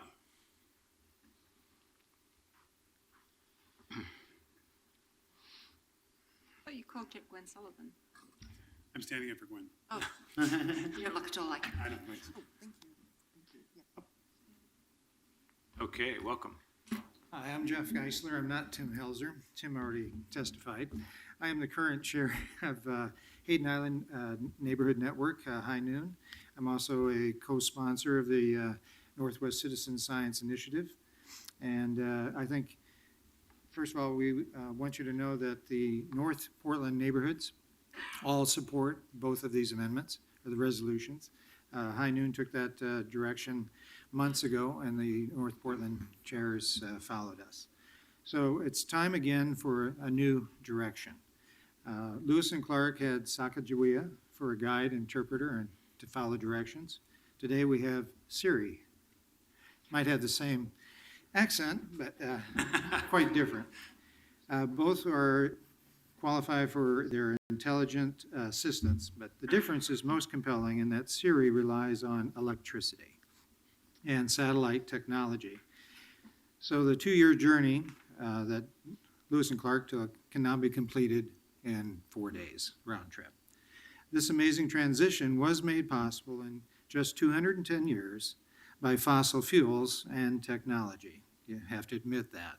But our earth science teachers have long explained the sources of energy are finite. And indeed, we should not exhaust these resources, but find new ones. And we must stop living on this planet as though we have a spare planet in our back pocket.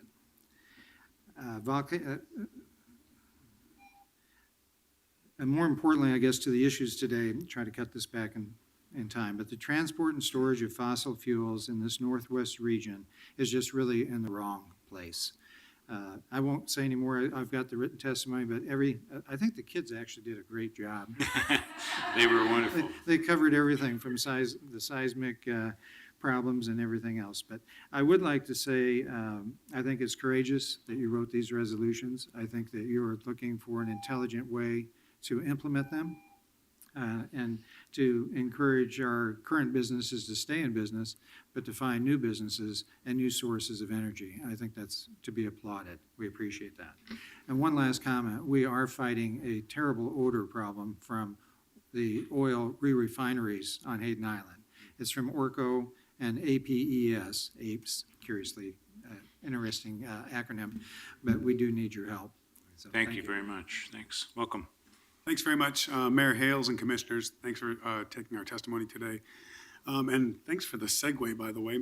My name is Ned Haskell, and I'm a teacher at the Metropolitan Learning Center, and I was lucky enough to witness my kids come up here and testify before you today. But I'm standing in for Gwen Sullivan today, who had to go off and run her own executive board meeting, so she sends her regrets. But the message is the same. I'm here on behalf of 4,000 Portland Association of Teachers members who voted unanimously to support the position of 350 PDX, Columbia River Keepers, the Audubon Society, and many other organizations in supporting Mayor Hales and Commissioner Fritz's propositions.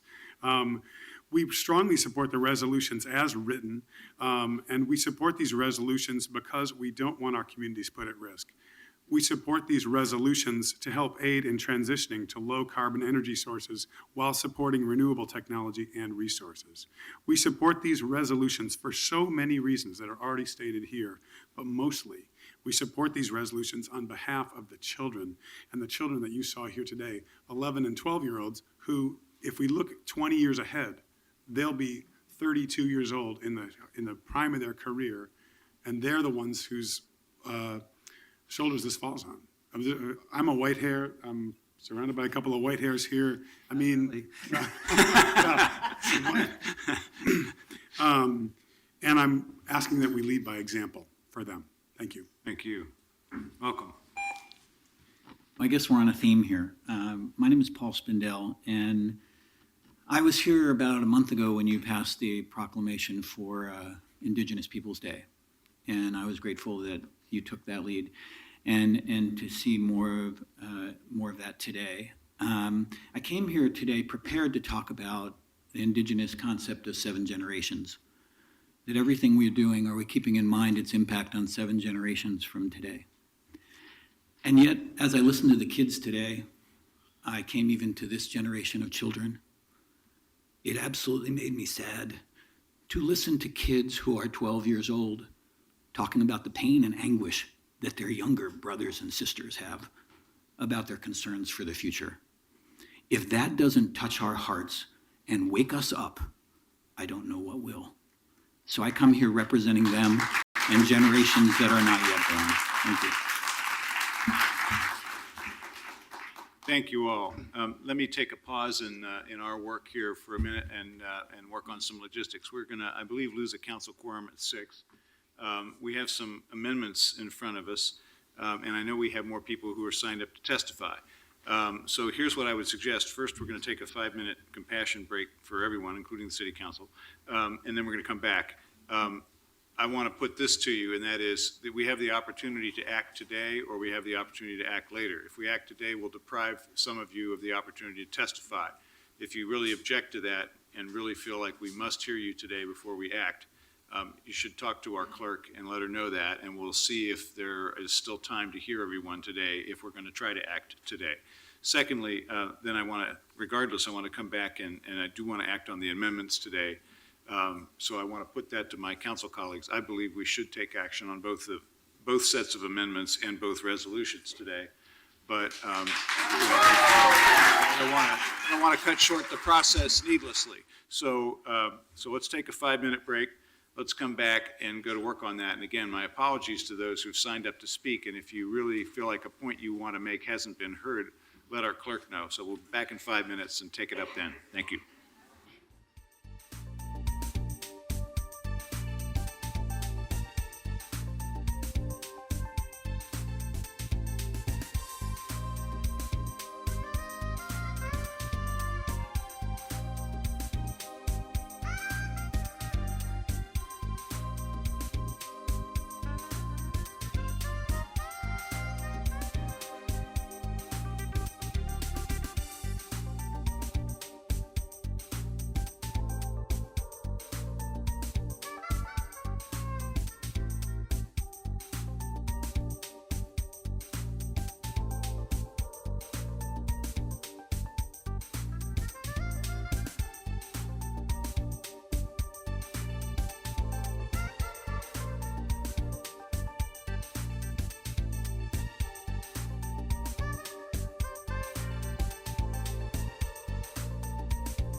And then we'll see what we can get done. So, because I'm both want to move on these issues, they're hugely important, but I also want to respect the process, both your opportunity to speak and my colleagues' opportunity to get to yes. So bear with us all as we work on that. And let's call people that would like to speak. Okay, the first three who requested still are Dr. Nikki Navazadel, Akash Singh, and Peter Tano. Good evening. Come on up. Thank you for making time for us. My name is Nikki Navavizada. I'm a resident pediatrician up at Dornbecker, and I'm here to support both resolutions, and I ask you guys to do the same. I want to kind of speed it up and keep it brief, but I'm not the only pediatrician concerned about climate change and the effects on children. Actually, just recently in this past month, our national organization, the American Academy of Pediatrics, released a statement encouraging healthcare professionals, local and national legislatures, and community advocates to help blunt the health hazards associated with climate change in any way possible. We talked about some of the health effects already, such as asthma, cardiovascular risks, but I also just wanted to highlight what climate change will cause in regards to families in climate-sensitive regions of the world. Due to climate change, the struggle for nutritious foods essential for children's development and overall growth potential will be greatly put at risk. If we ignore the global impacts associated with the continued fossil fuel transportation and use locally, increased CO2 emissions can lead to decreased quality of grain worldwide.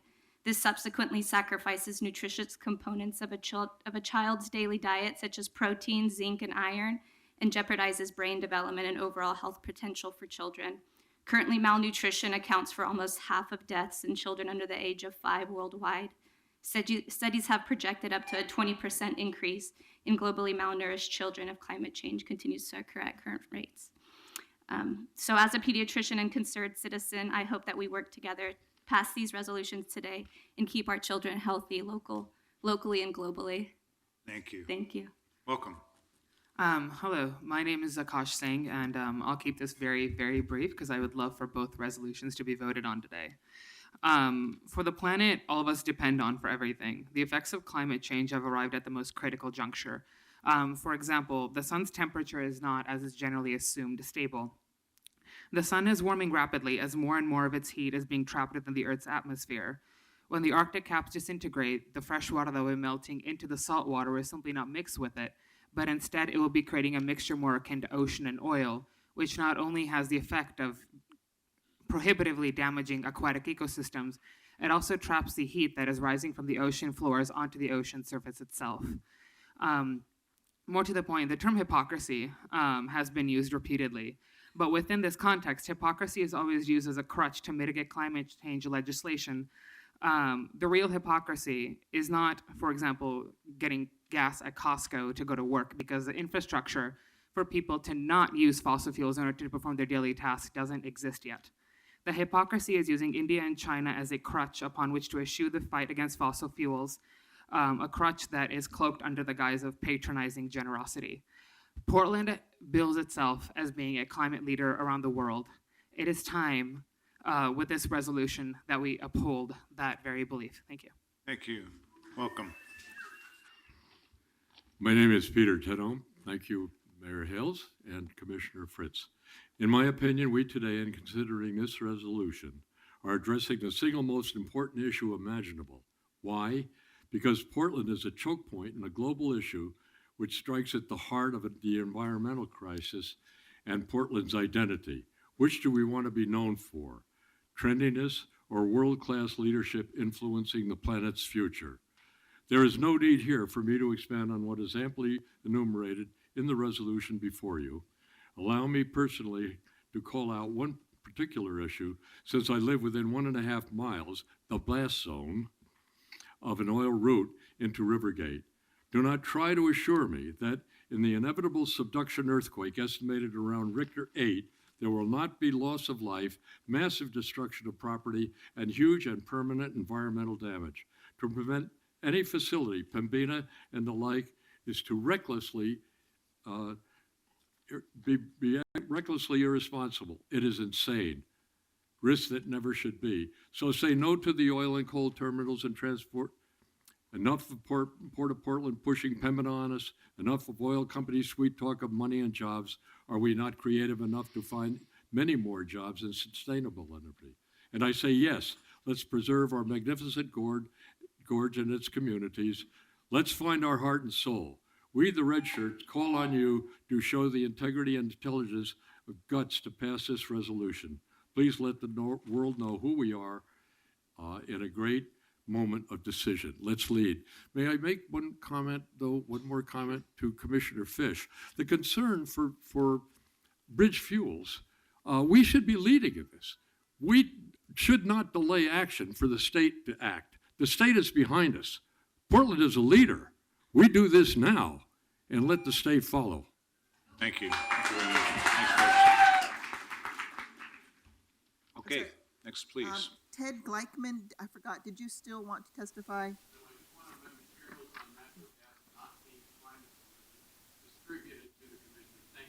Thank you. Thank you.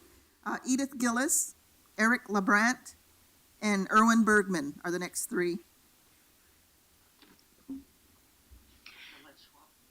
Thank you very much. Thank you. I give us your care name again. passionately about this. I'm willing to risk my life and my future over this. I was a kayaktivist at St. John's on ultimate arrestable, not only prepared to embarrass my kids and have one child never forgive me, but to be in prison, beaten, malnourished, and raped for many years because I care. If you have the existing and increased oil, coal, propane, methane gas, don't call it natural gas, there's so many extremely toxic fumes, and methane, depending on what time you're talking about, heats more than 100 times what does carbon dioxide. If we have those, it will destroy our economy. We will lose jobs, we will lose businesses, we will lose business profits, we will lose worker productivity, we will have increased insurance, we will have increased business and city costs, we will have reduced bond value, we will have increased insurance, we will have increased liability and increased lawsuits. We will lose the good businesses, the good creatives, the good workers, the good scientists that we need. More and more of our families will not be able to work productively, will not be able to volunteer, will not be able to add to our hidden economy as good citizens, as activists, as scientists, as volunteers, because we'll be home taking care of our children that have increased learning disabilities and increased dementia of our elders because of the increased diesel. We will have increased terrorist risks. Because people don't like all the drones killing them, they're going to want to put an end to that. Since political reasons don't work, it's very simple. A simple pebble on a train track. We have uneven, unstable railroad tracks. We have land rock slides. All you have to have is one oil train explode in your Bonneville Dam. You will lose the Bonneville Dam. We will be flooded. We will lose the NSA, Google, Facebook, and the drone factories. We'll lose the jobs that they have. We will destroy our shipping. We already are losing money from the apple and the wheat because they have to hold their product for the more profitable oil and coal trains. They are late to market. We cannot afford the harm to our economy, to our individuals. We will lose our jobs. Say yes. Thank you so much. Thank you. Welcome. Good evening. I'm Eric LeBrant, Chair of Vancouver's Fruit Valley Neighborhood Association and recent Commissioner-elect for the Port of Vancouver, USA. Congratulations. Thank you. I'm here this evening on my own behalf. It was once taken for granted that some folks were less equal than others, stuck living in less desirable parts of town. The wrong side of the tracks where the coal dust settled, near the refineries, downwind from the paper mill. But the Pacific Northwest is creating a future in which waterfronts, transit lines, and hillside properties are attractive and pricey, but no one gets stuck raising a family in Cancer Alley because Cancer Alley is no more. Carbon stakeholders desperately want to move oil and coal along the river upon which our economy relies heavily in order to chase large but declining markets in Asia. Expect dire warnings if they do not get their way. You will be urged to keep up business as usual, but these days, business as usual means falling behind. In 19 countries, solar power has reached price parity with coal. That means it's cheaper to make power from sunshine than from coal. The US will reach that tipping point next year, changing the way we think about energy and its role in business, the way the internet changed the way we think about information. Portland is healthy and strong in part because of its progressive reputation. Taking this large, aggressive step forward builds that momentum. It paints us as hostile to the coal and oil barons of the 19th century, but it's a strong competitive advantage for the century we're in now. If you consider the growth industries for our region, cited in the Greater Portland 2020 plan, you'll notice areas we're already developing: healthcare, clean tech, agriculture. What you won't see on that list are resource extraction, fossil fuels, or petrochemicals. They simply don't make the list. They're not a part of our long-term future. Drawing a clear boundary today helps us to avoid getting distracted by the industries of the past and continue building for our future ahead. Thank you. Thank you. Congratulations on your election. Thank you. Everyone, welcome. My name is Irvin Bergman, and I appreciate the opportunity to say a few words. I'm here in total support of the resolution. And I support this resolution with two concerns that I have. One is safety issue, and the other is climate change. And living in Cali, I learned that Pembina planned to run 100-car propane trains through our Cali neighborhood.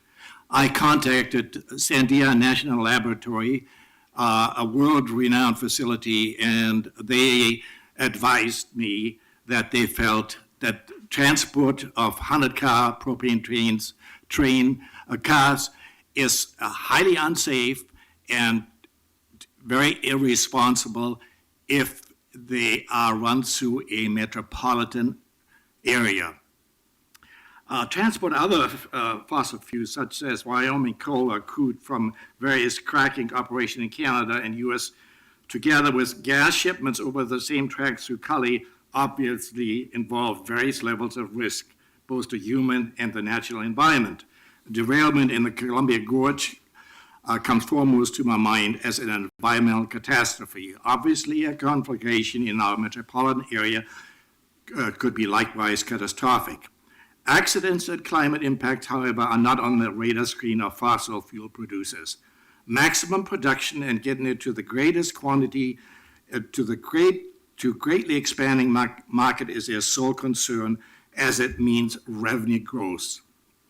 New and expanded markets would allow the Athabasca tar sands to plan for doubling or tripling in the near future.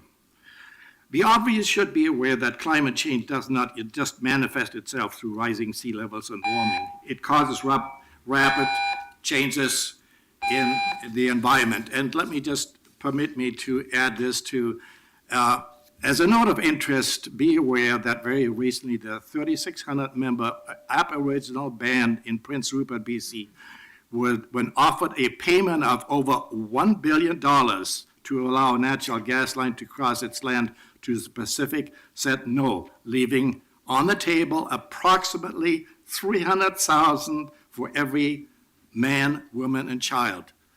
Portland, this is your time for your nickel. Thank you. Thank you very much. Okay, next. Next three are, Raquel Valer, Monica Balmer, and Marion Haynes. Come on up.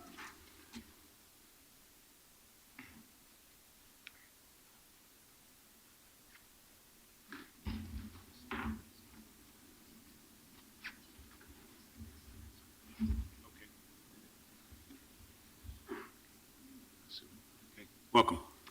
Hi, are we still gonna wait? Or? No, you go ahead. I think she may not be here. Okay, so my name is Monica. I'm actually here on a company called, on behalf of a company called Ecolube. So before, I would have been all for this amendment. All the resolutions and everything until I started working with this company around 3 months ago. They're actually a startup, and they're going to be taking crankcase oil from different companies, and they're actually going to be re-refining it so that it can be used again. But if this resolution passes with the way it sits right now, they're not going to be able to do that.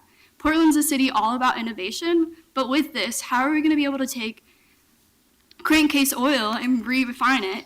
If we can't bring it in, if we can't bring it all together, it's just going to be going to the landfill. So that's one of the reasons why I think that you guys need to add an amendment to this.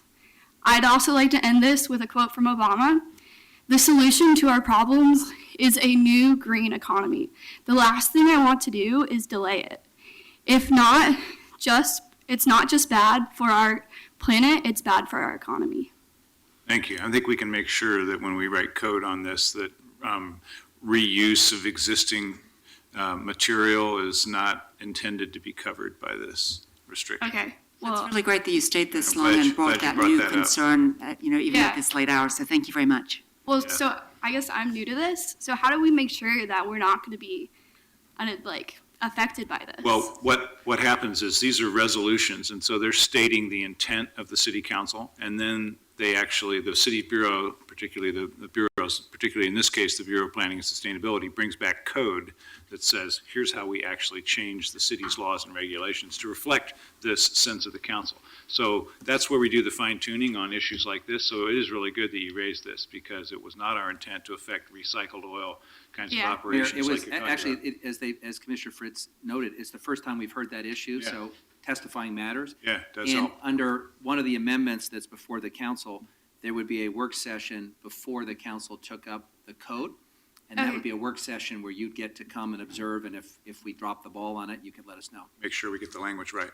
So when you guys vote today, it might not actually have an effect on us. It doesn't have an effect right away, because Okay. again, we have to write code, and that's how we turn resolutions into law. Okay. So, but thank you. It was really great you raised the issue, because it had not been raised before. And if you turn around, Susan Anderson, the director of the Bureau of Planning and Sustainability, is right there. If you want to give her your contact information so you can be added to the list, so that as this project continues to move forward, we make sure that your company is pulled in. Wow, what a great employee after 3 months that you just take the initiative to come down here. Already Thank changed you. public policy in your first 3 months on the job. You're doing fine. Great, good work. Thank you. Marion, would you like to be next? Sure. Marion Haynes with the Portland Business Alliance, but I am also here on behalf of a broad coalition of businesses and organizations, both here in Portland and statewide, that employ thousands of workers, both in Portland and around the state. I really urge you to delay action on the fossil fuel policy today. The process has been a little bit lackluster, I think, from our perspective. We did participate in that. We participated in the work group. There was really very little analysis of the current supply chain or market realities to inform the discussion. Little understanding of the statewide impact, which is why so many of the organizations on the letter that I submitted to you are statewide organizations that are worried about impacts of this policy that might have an effect in Eastern Oregon or Southern Oregon, other places throughout the state. It's an extremely complex issue. There are lots of intricacies to it, like you just heard from the person next to me. I don't know what all of those are. This is the first time I've heard about yours, but I know there are many, many instances of things like that out there, of people doing innovative things that this could potentially interfere with.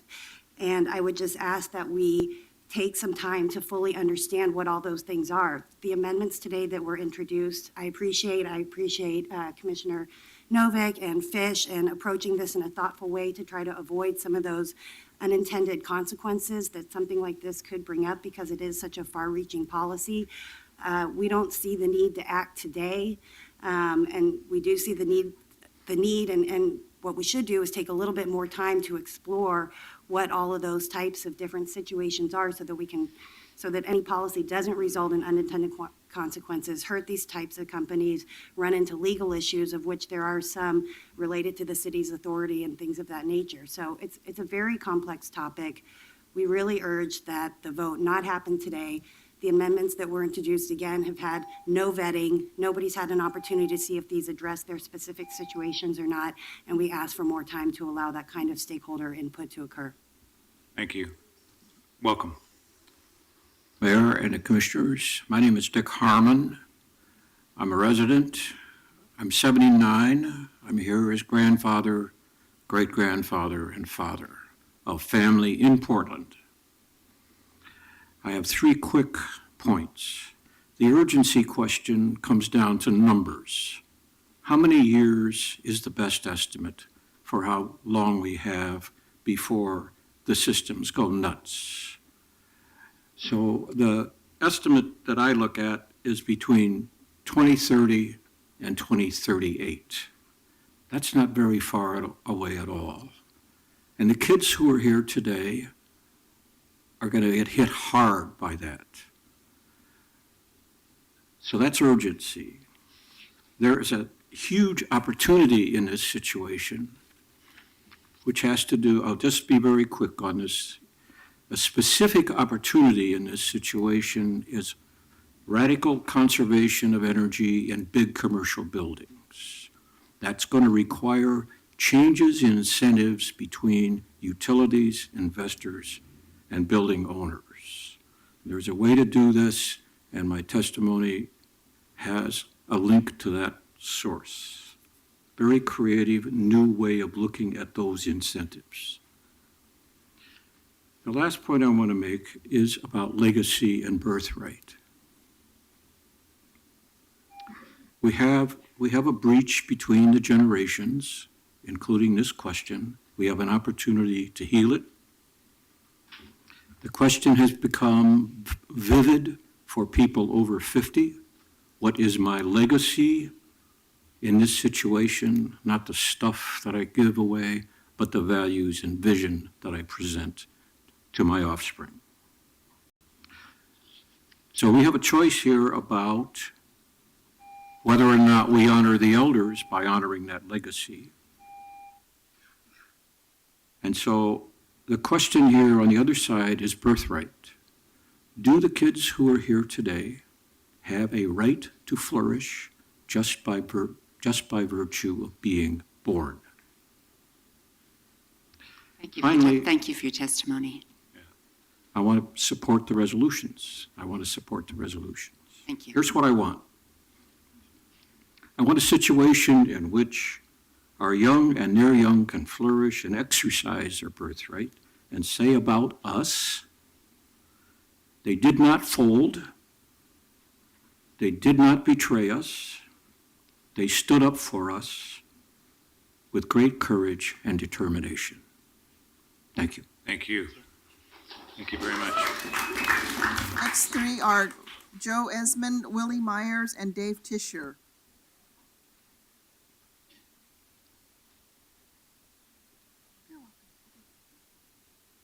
Hey, good evening.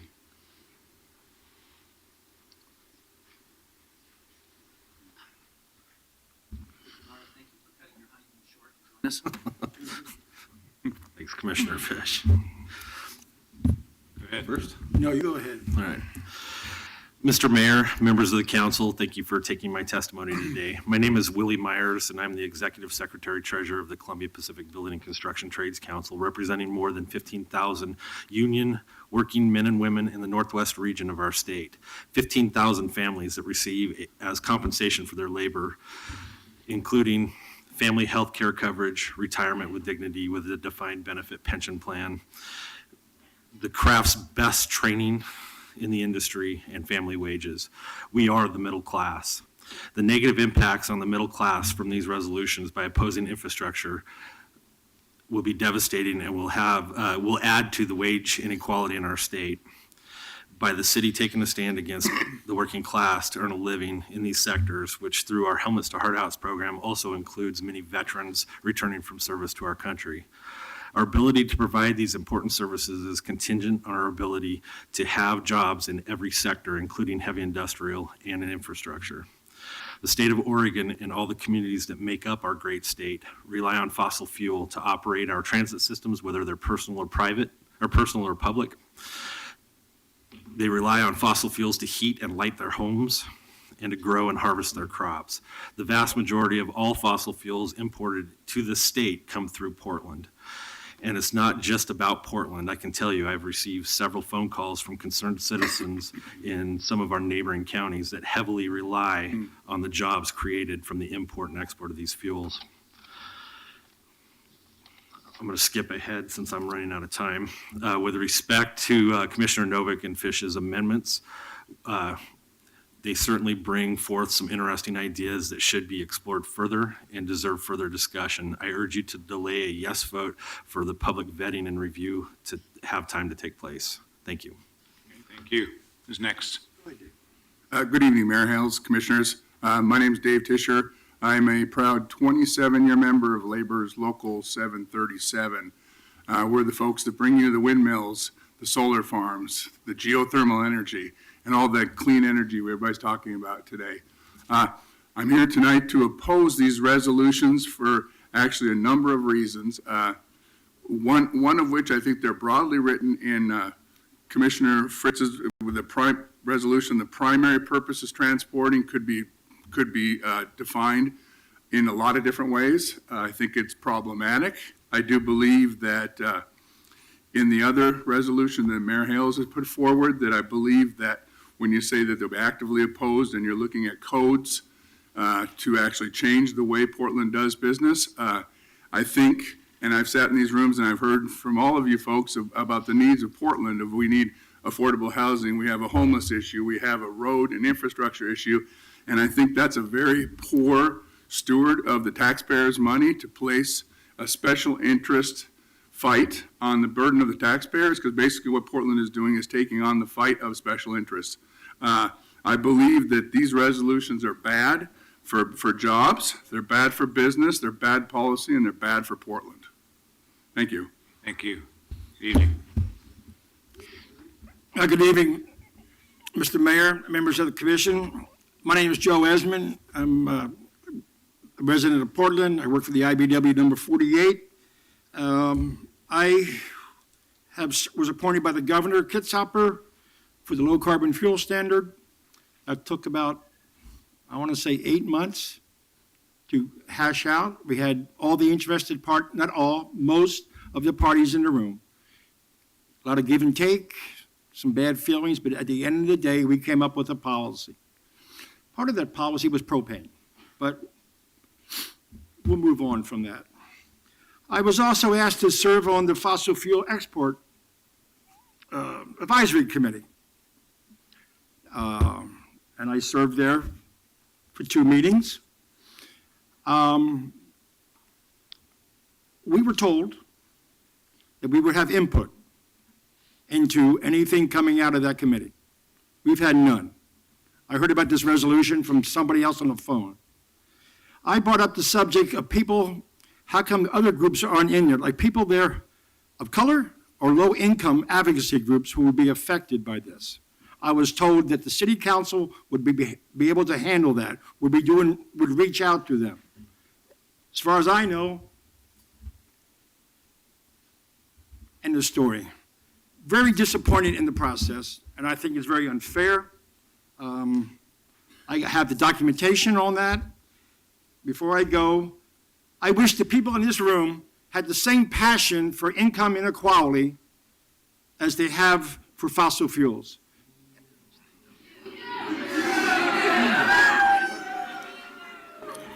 And I want to especially mention Michael Armstrong, who works for BPS, has done a very good job for the city. Good civil servant. Thank you. Thank you. Thank you very much. Next three. Question? All right. The last person who signed up at the break requesting to speak was Rob Mathers. Okay, come on up.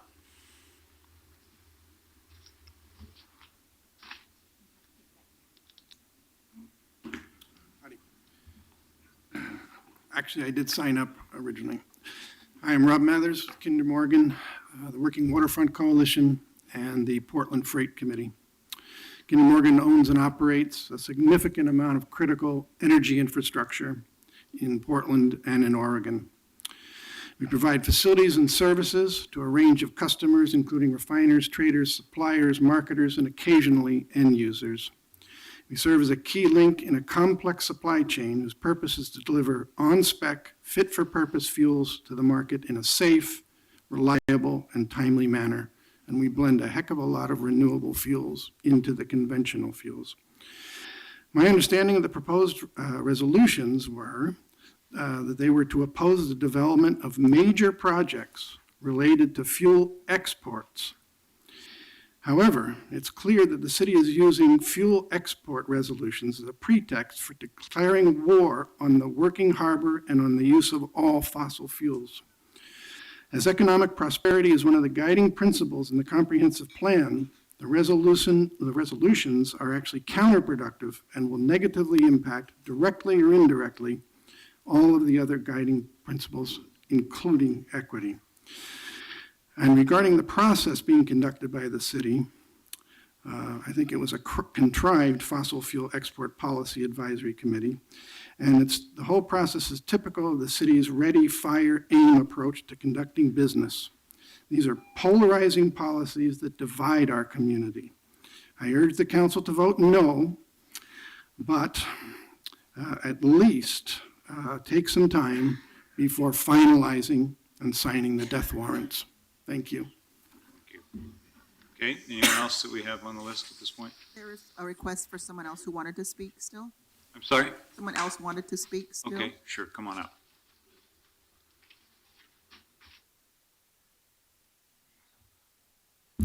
Hi, I'm Rose Christofferson. I'm a retired physician at the VA, and I also have a PhD in philosophy and used to teach logic a long time ago. And thank you all so much for coming up with these resolutions and for listening to all of us with all of our opinions.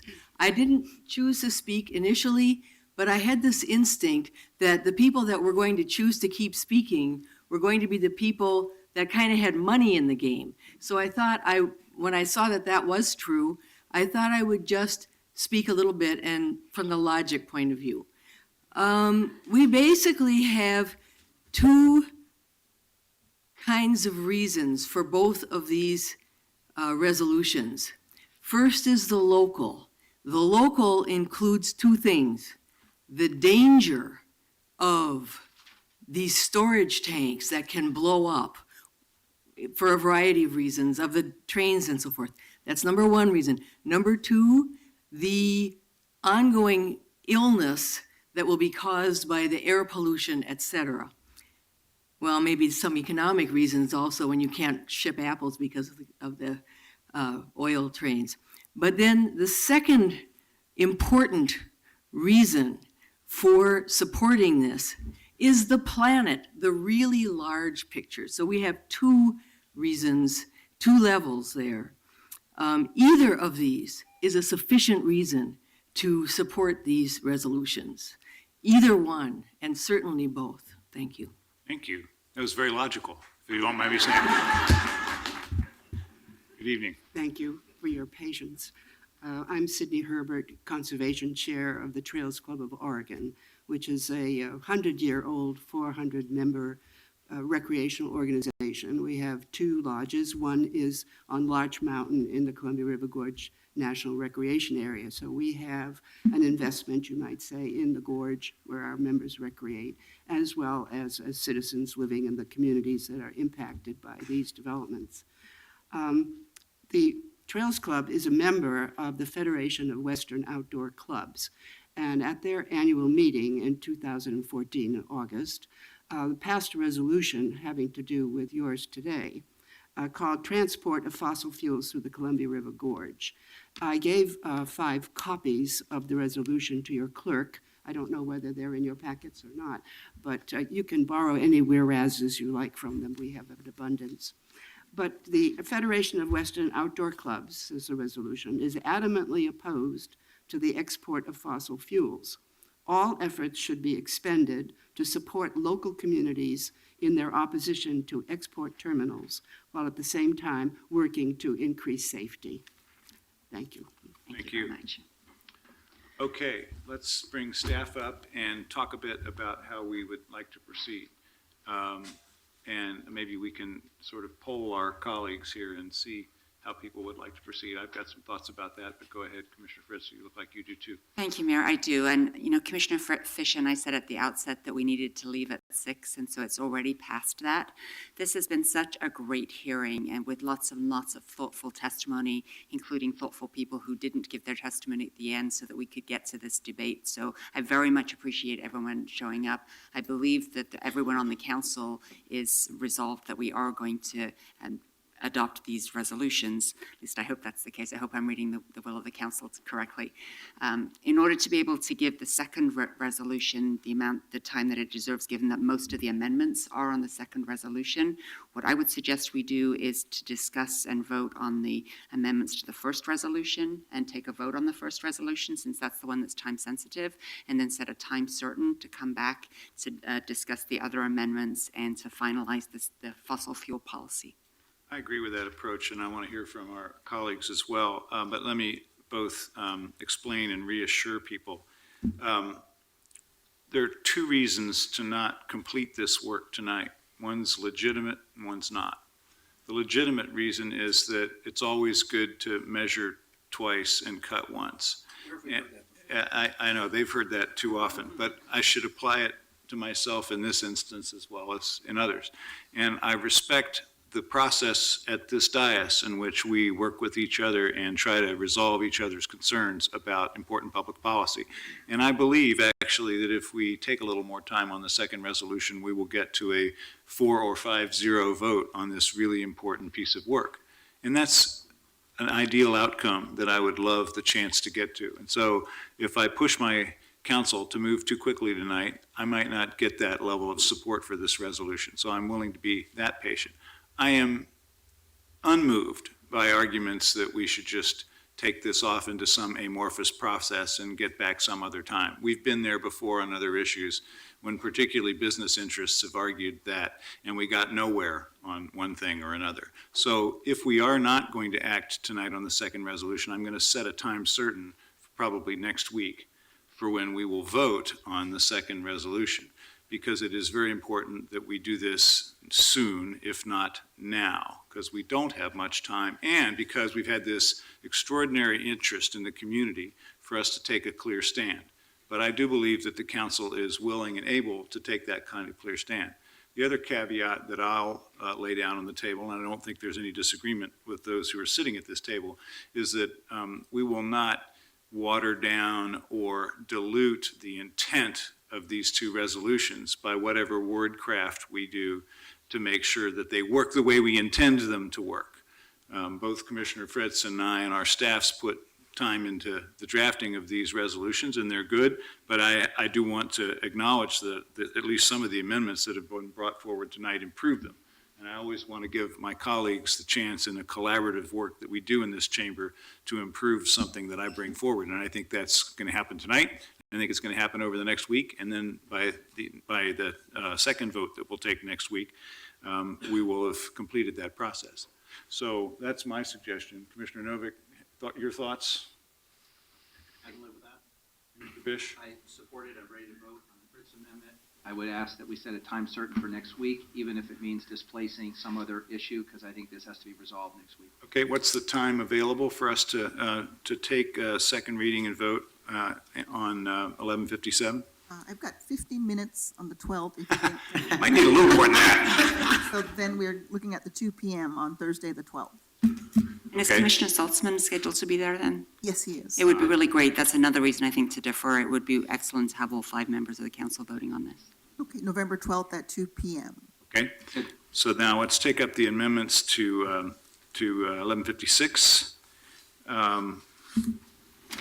We need to review and discuss those. We've got 4 different amendments. I think it's just 2. Just 2. We have the Novick 1 and 2.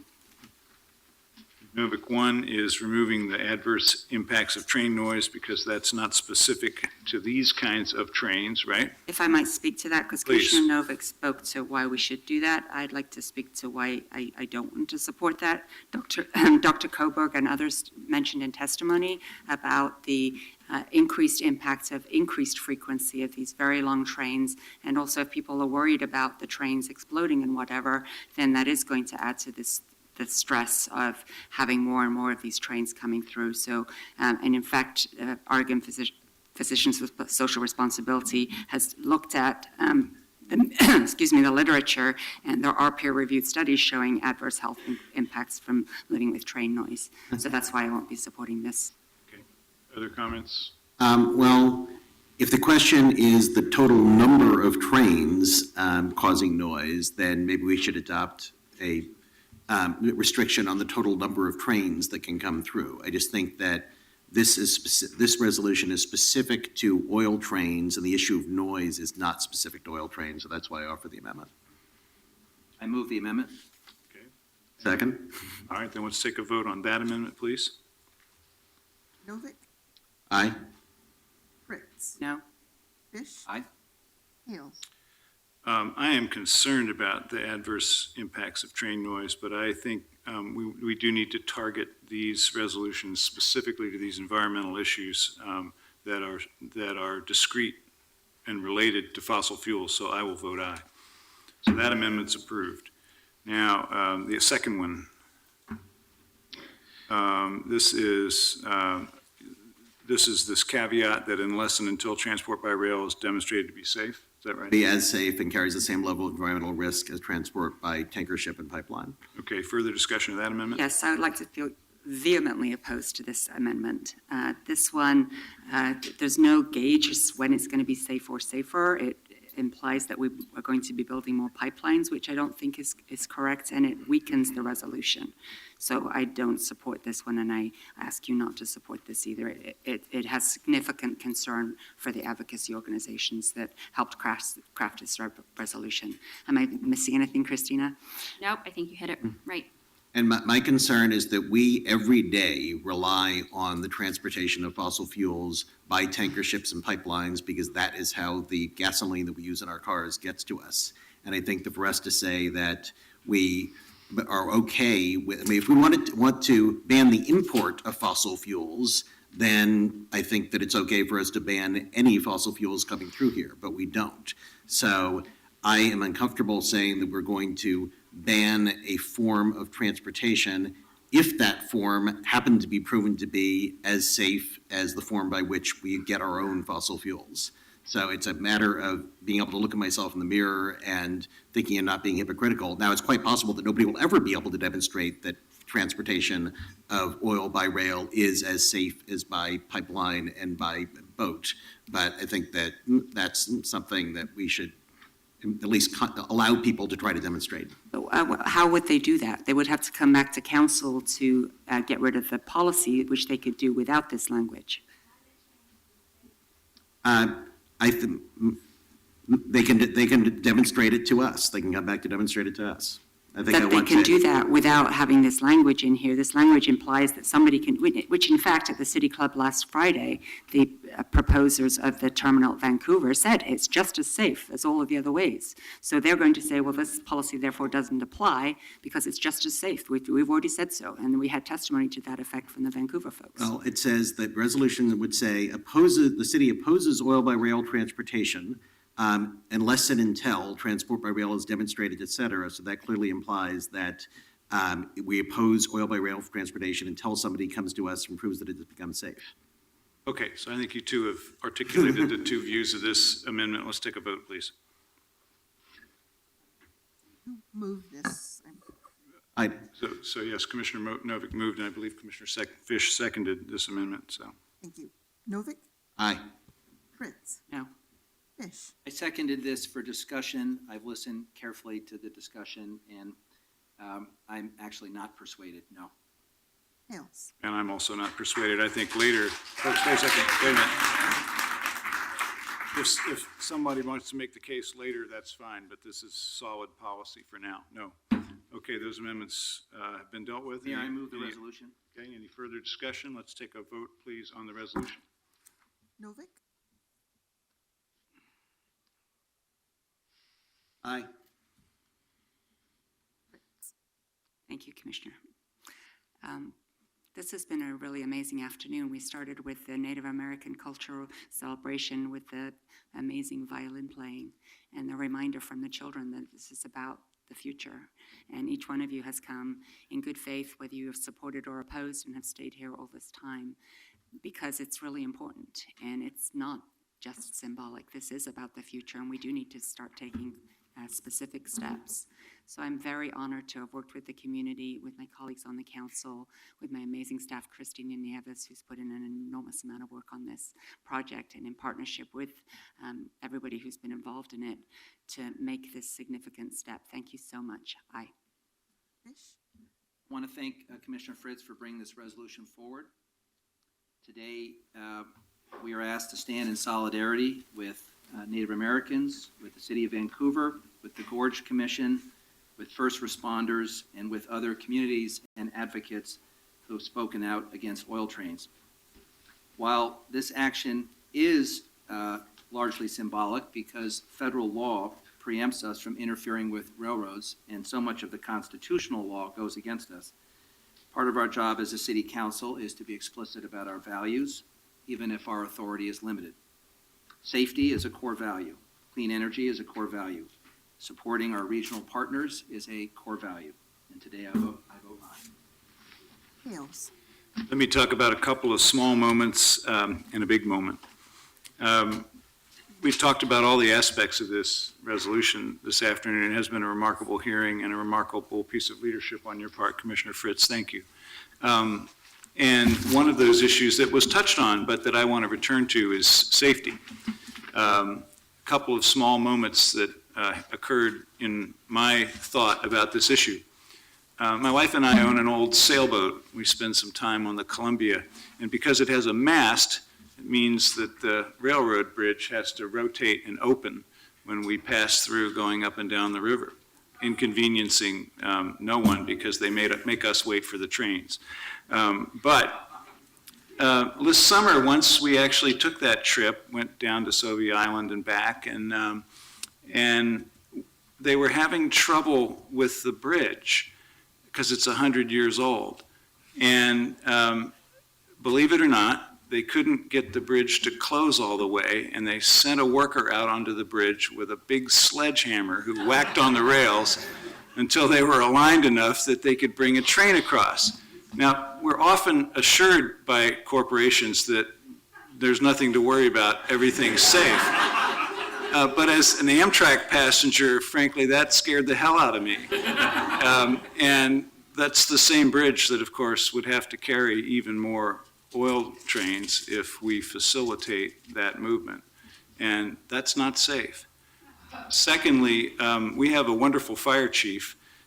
Because she's the first woman fire chief, some people probably assume that she's a radical, but actually she's a firefighter's firefighter. She's as tough as they come. And I had a very disturbing conversation with her after Lac Mégantic, and I asked her if we had a major oil fire in Portland, are we ready? And she said, no. That's pretty scary. That's not safe. So the safety issue is serious. So those two small moments reinforce why this is good public policy and why a city of Portland, whose fundamental responsibilities include public safety, has a responsibility to weigh in on this issue. Now back to the bigger moment. I do believe, as I've said today, that this is a chance for Portland. These two resolutions are that chance for Portland to start changing the national debate and the international debate. It sounds egotistical for us to say that, but we've done it before.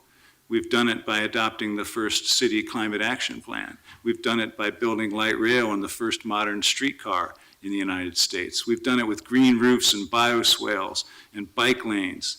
And we have changed the world by what we've done here for us and the way we want to live and the way we want to reflect our values. Finally, back to values. the city has a charter that informs each of us about what we're supposed to do. And there's this big, vague, general provision that describes the mayor's job. And it's in old language, so I'll reinterpret it for you. It says, and it's on my desk on a little piece of paper, it says, "The mayor shall exercise a careful supervision over the general affairs of the city." I think the translation of that in today's more succinct words would be, pay attention, vote your conscience. Aye.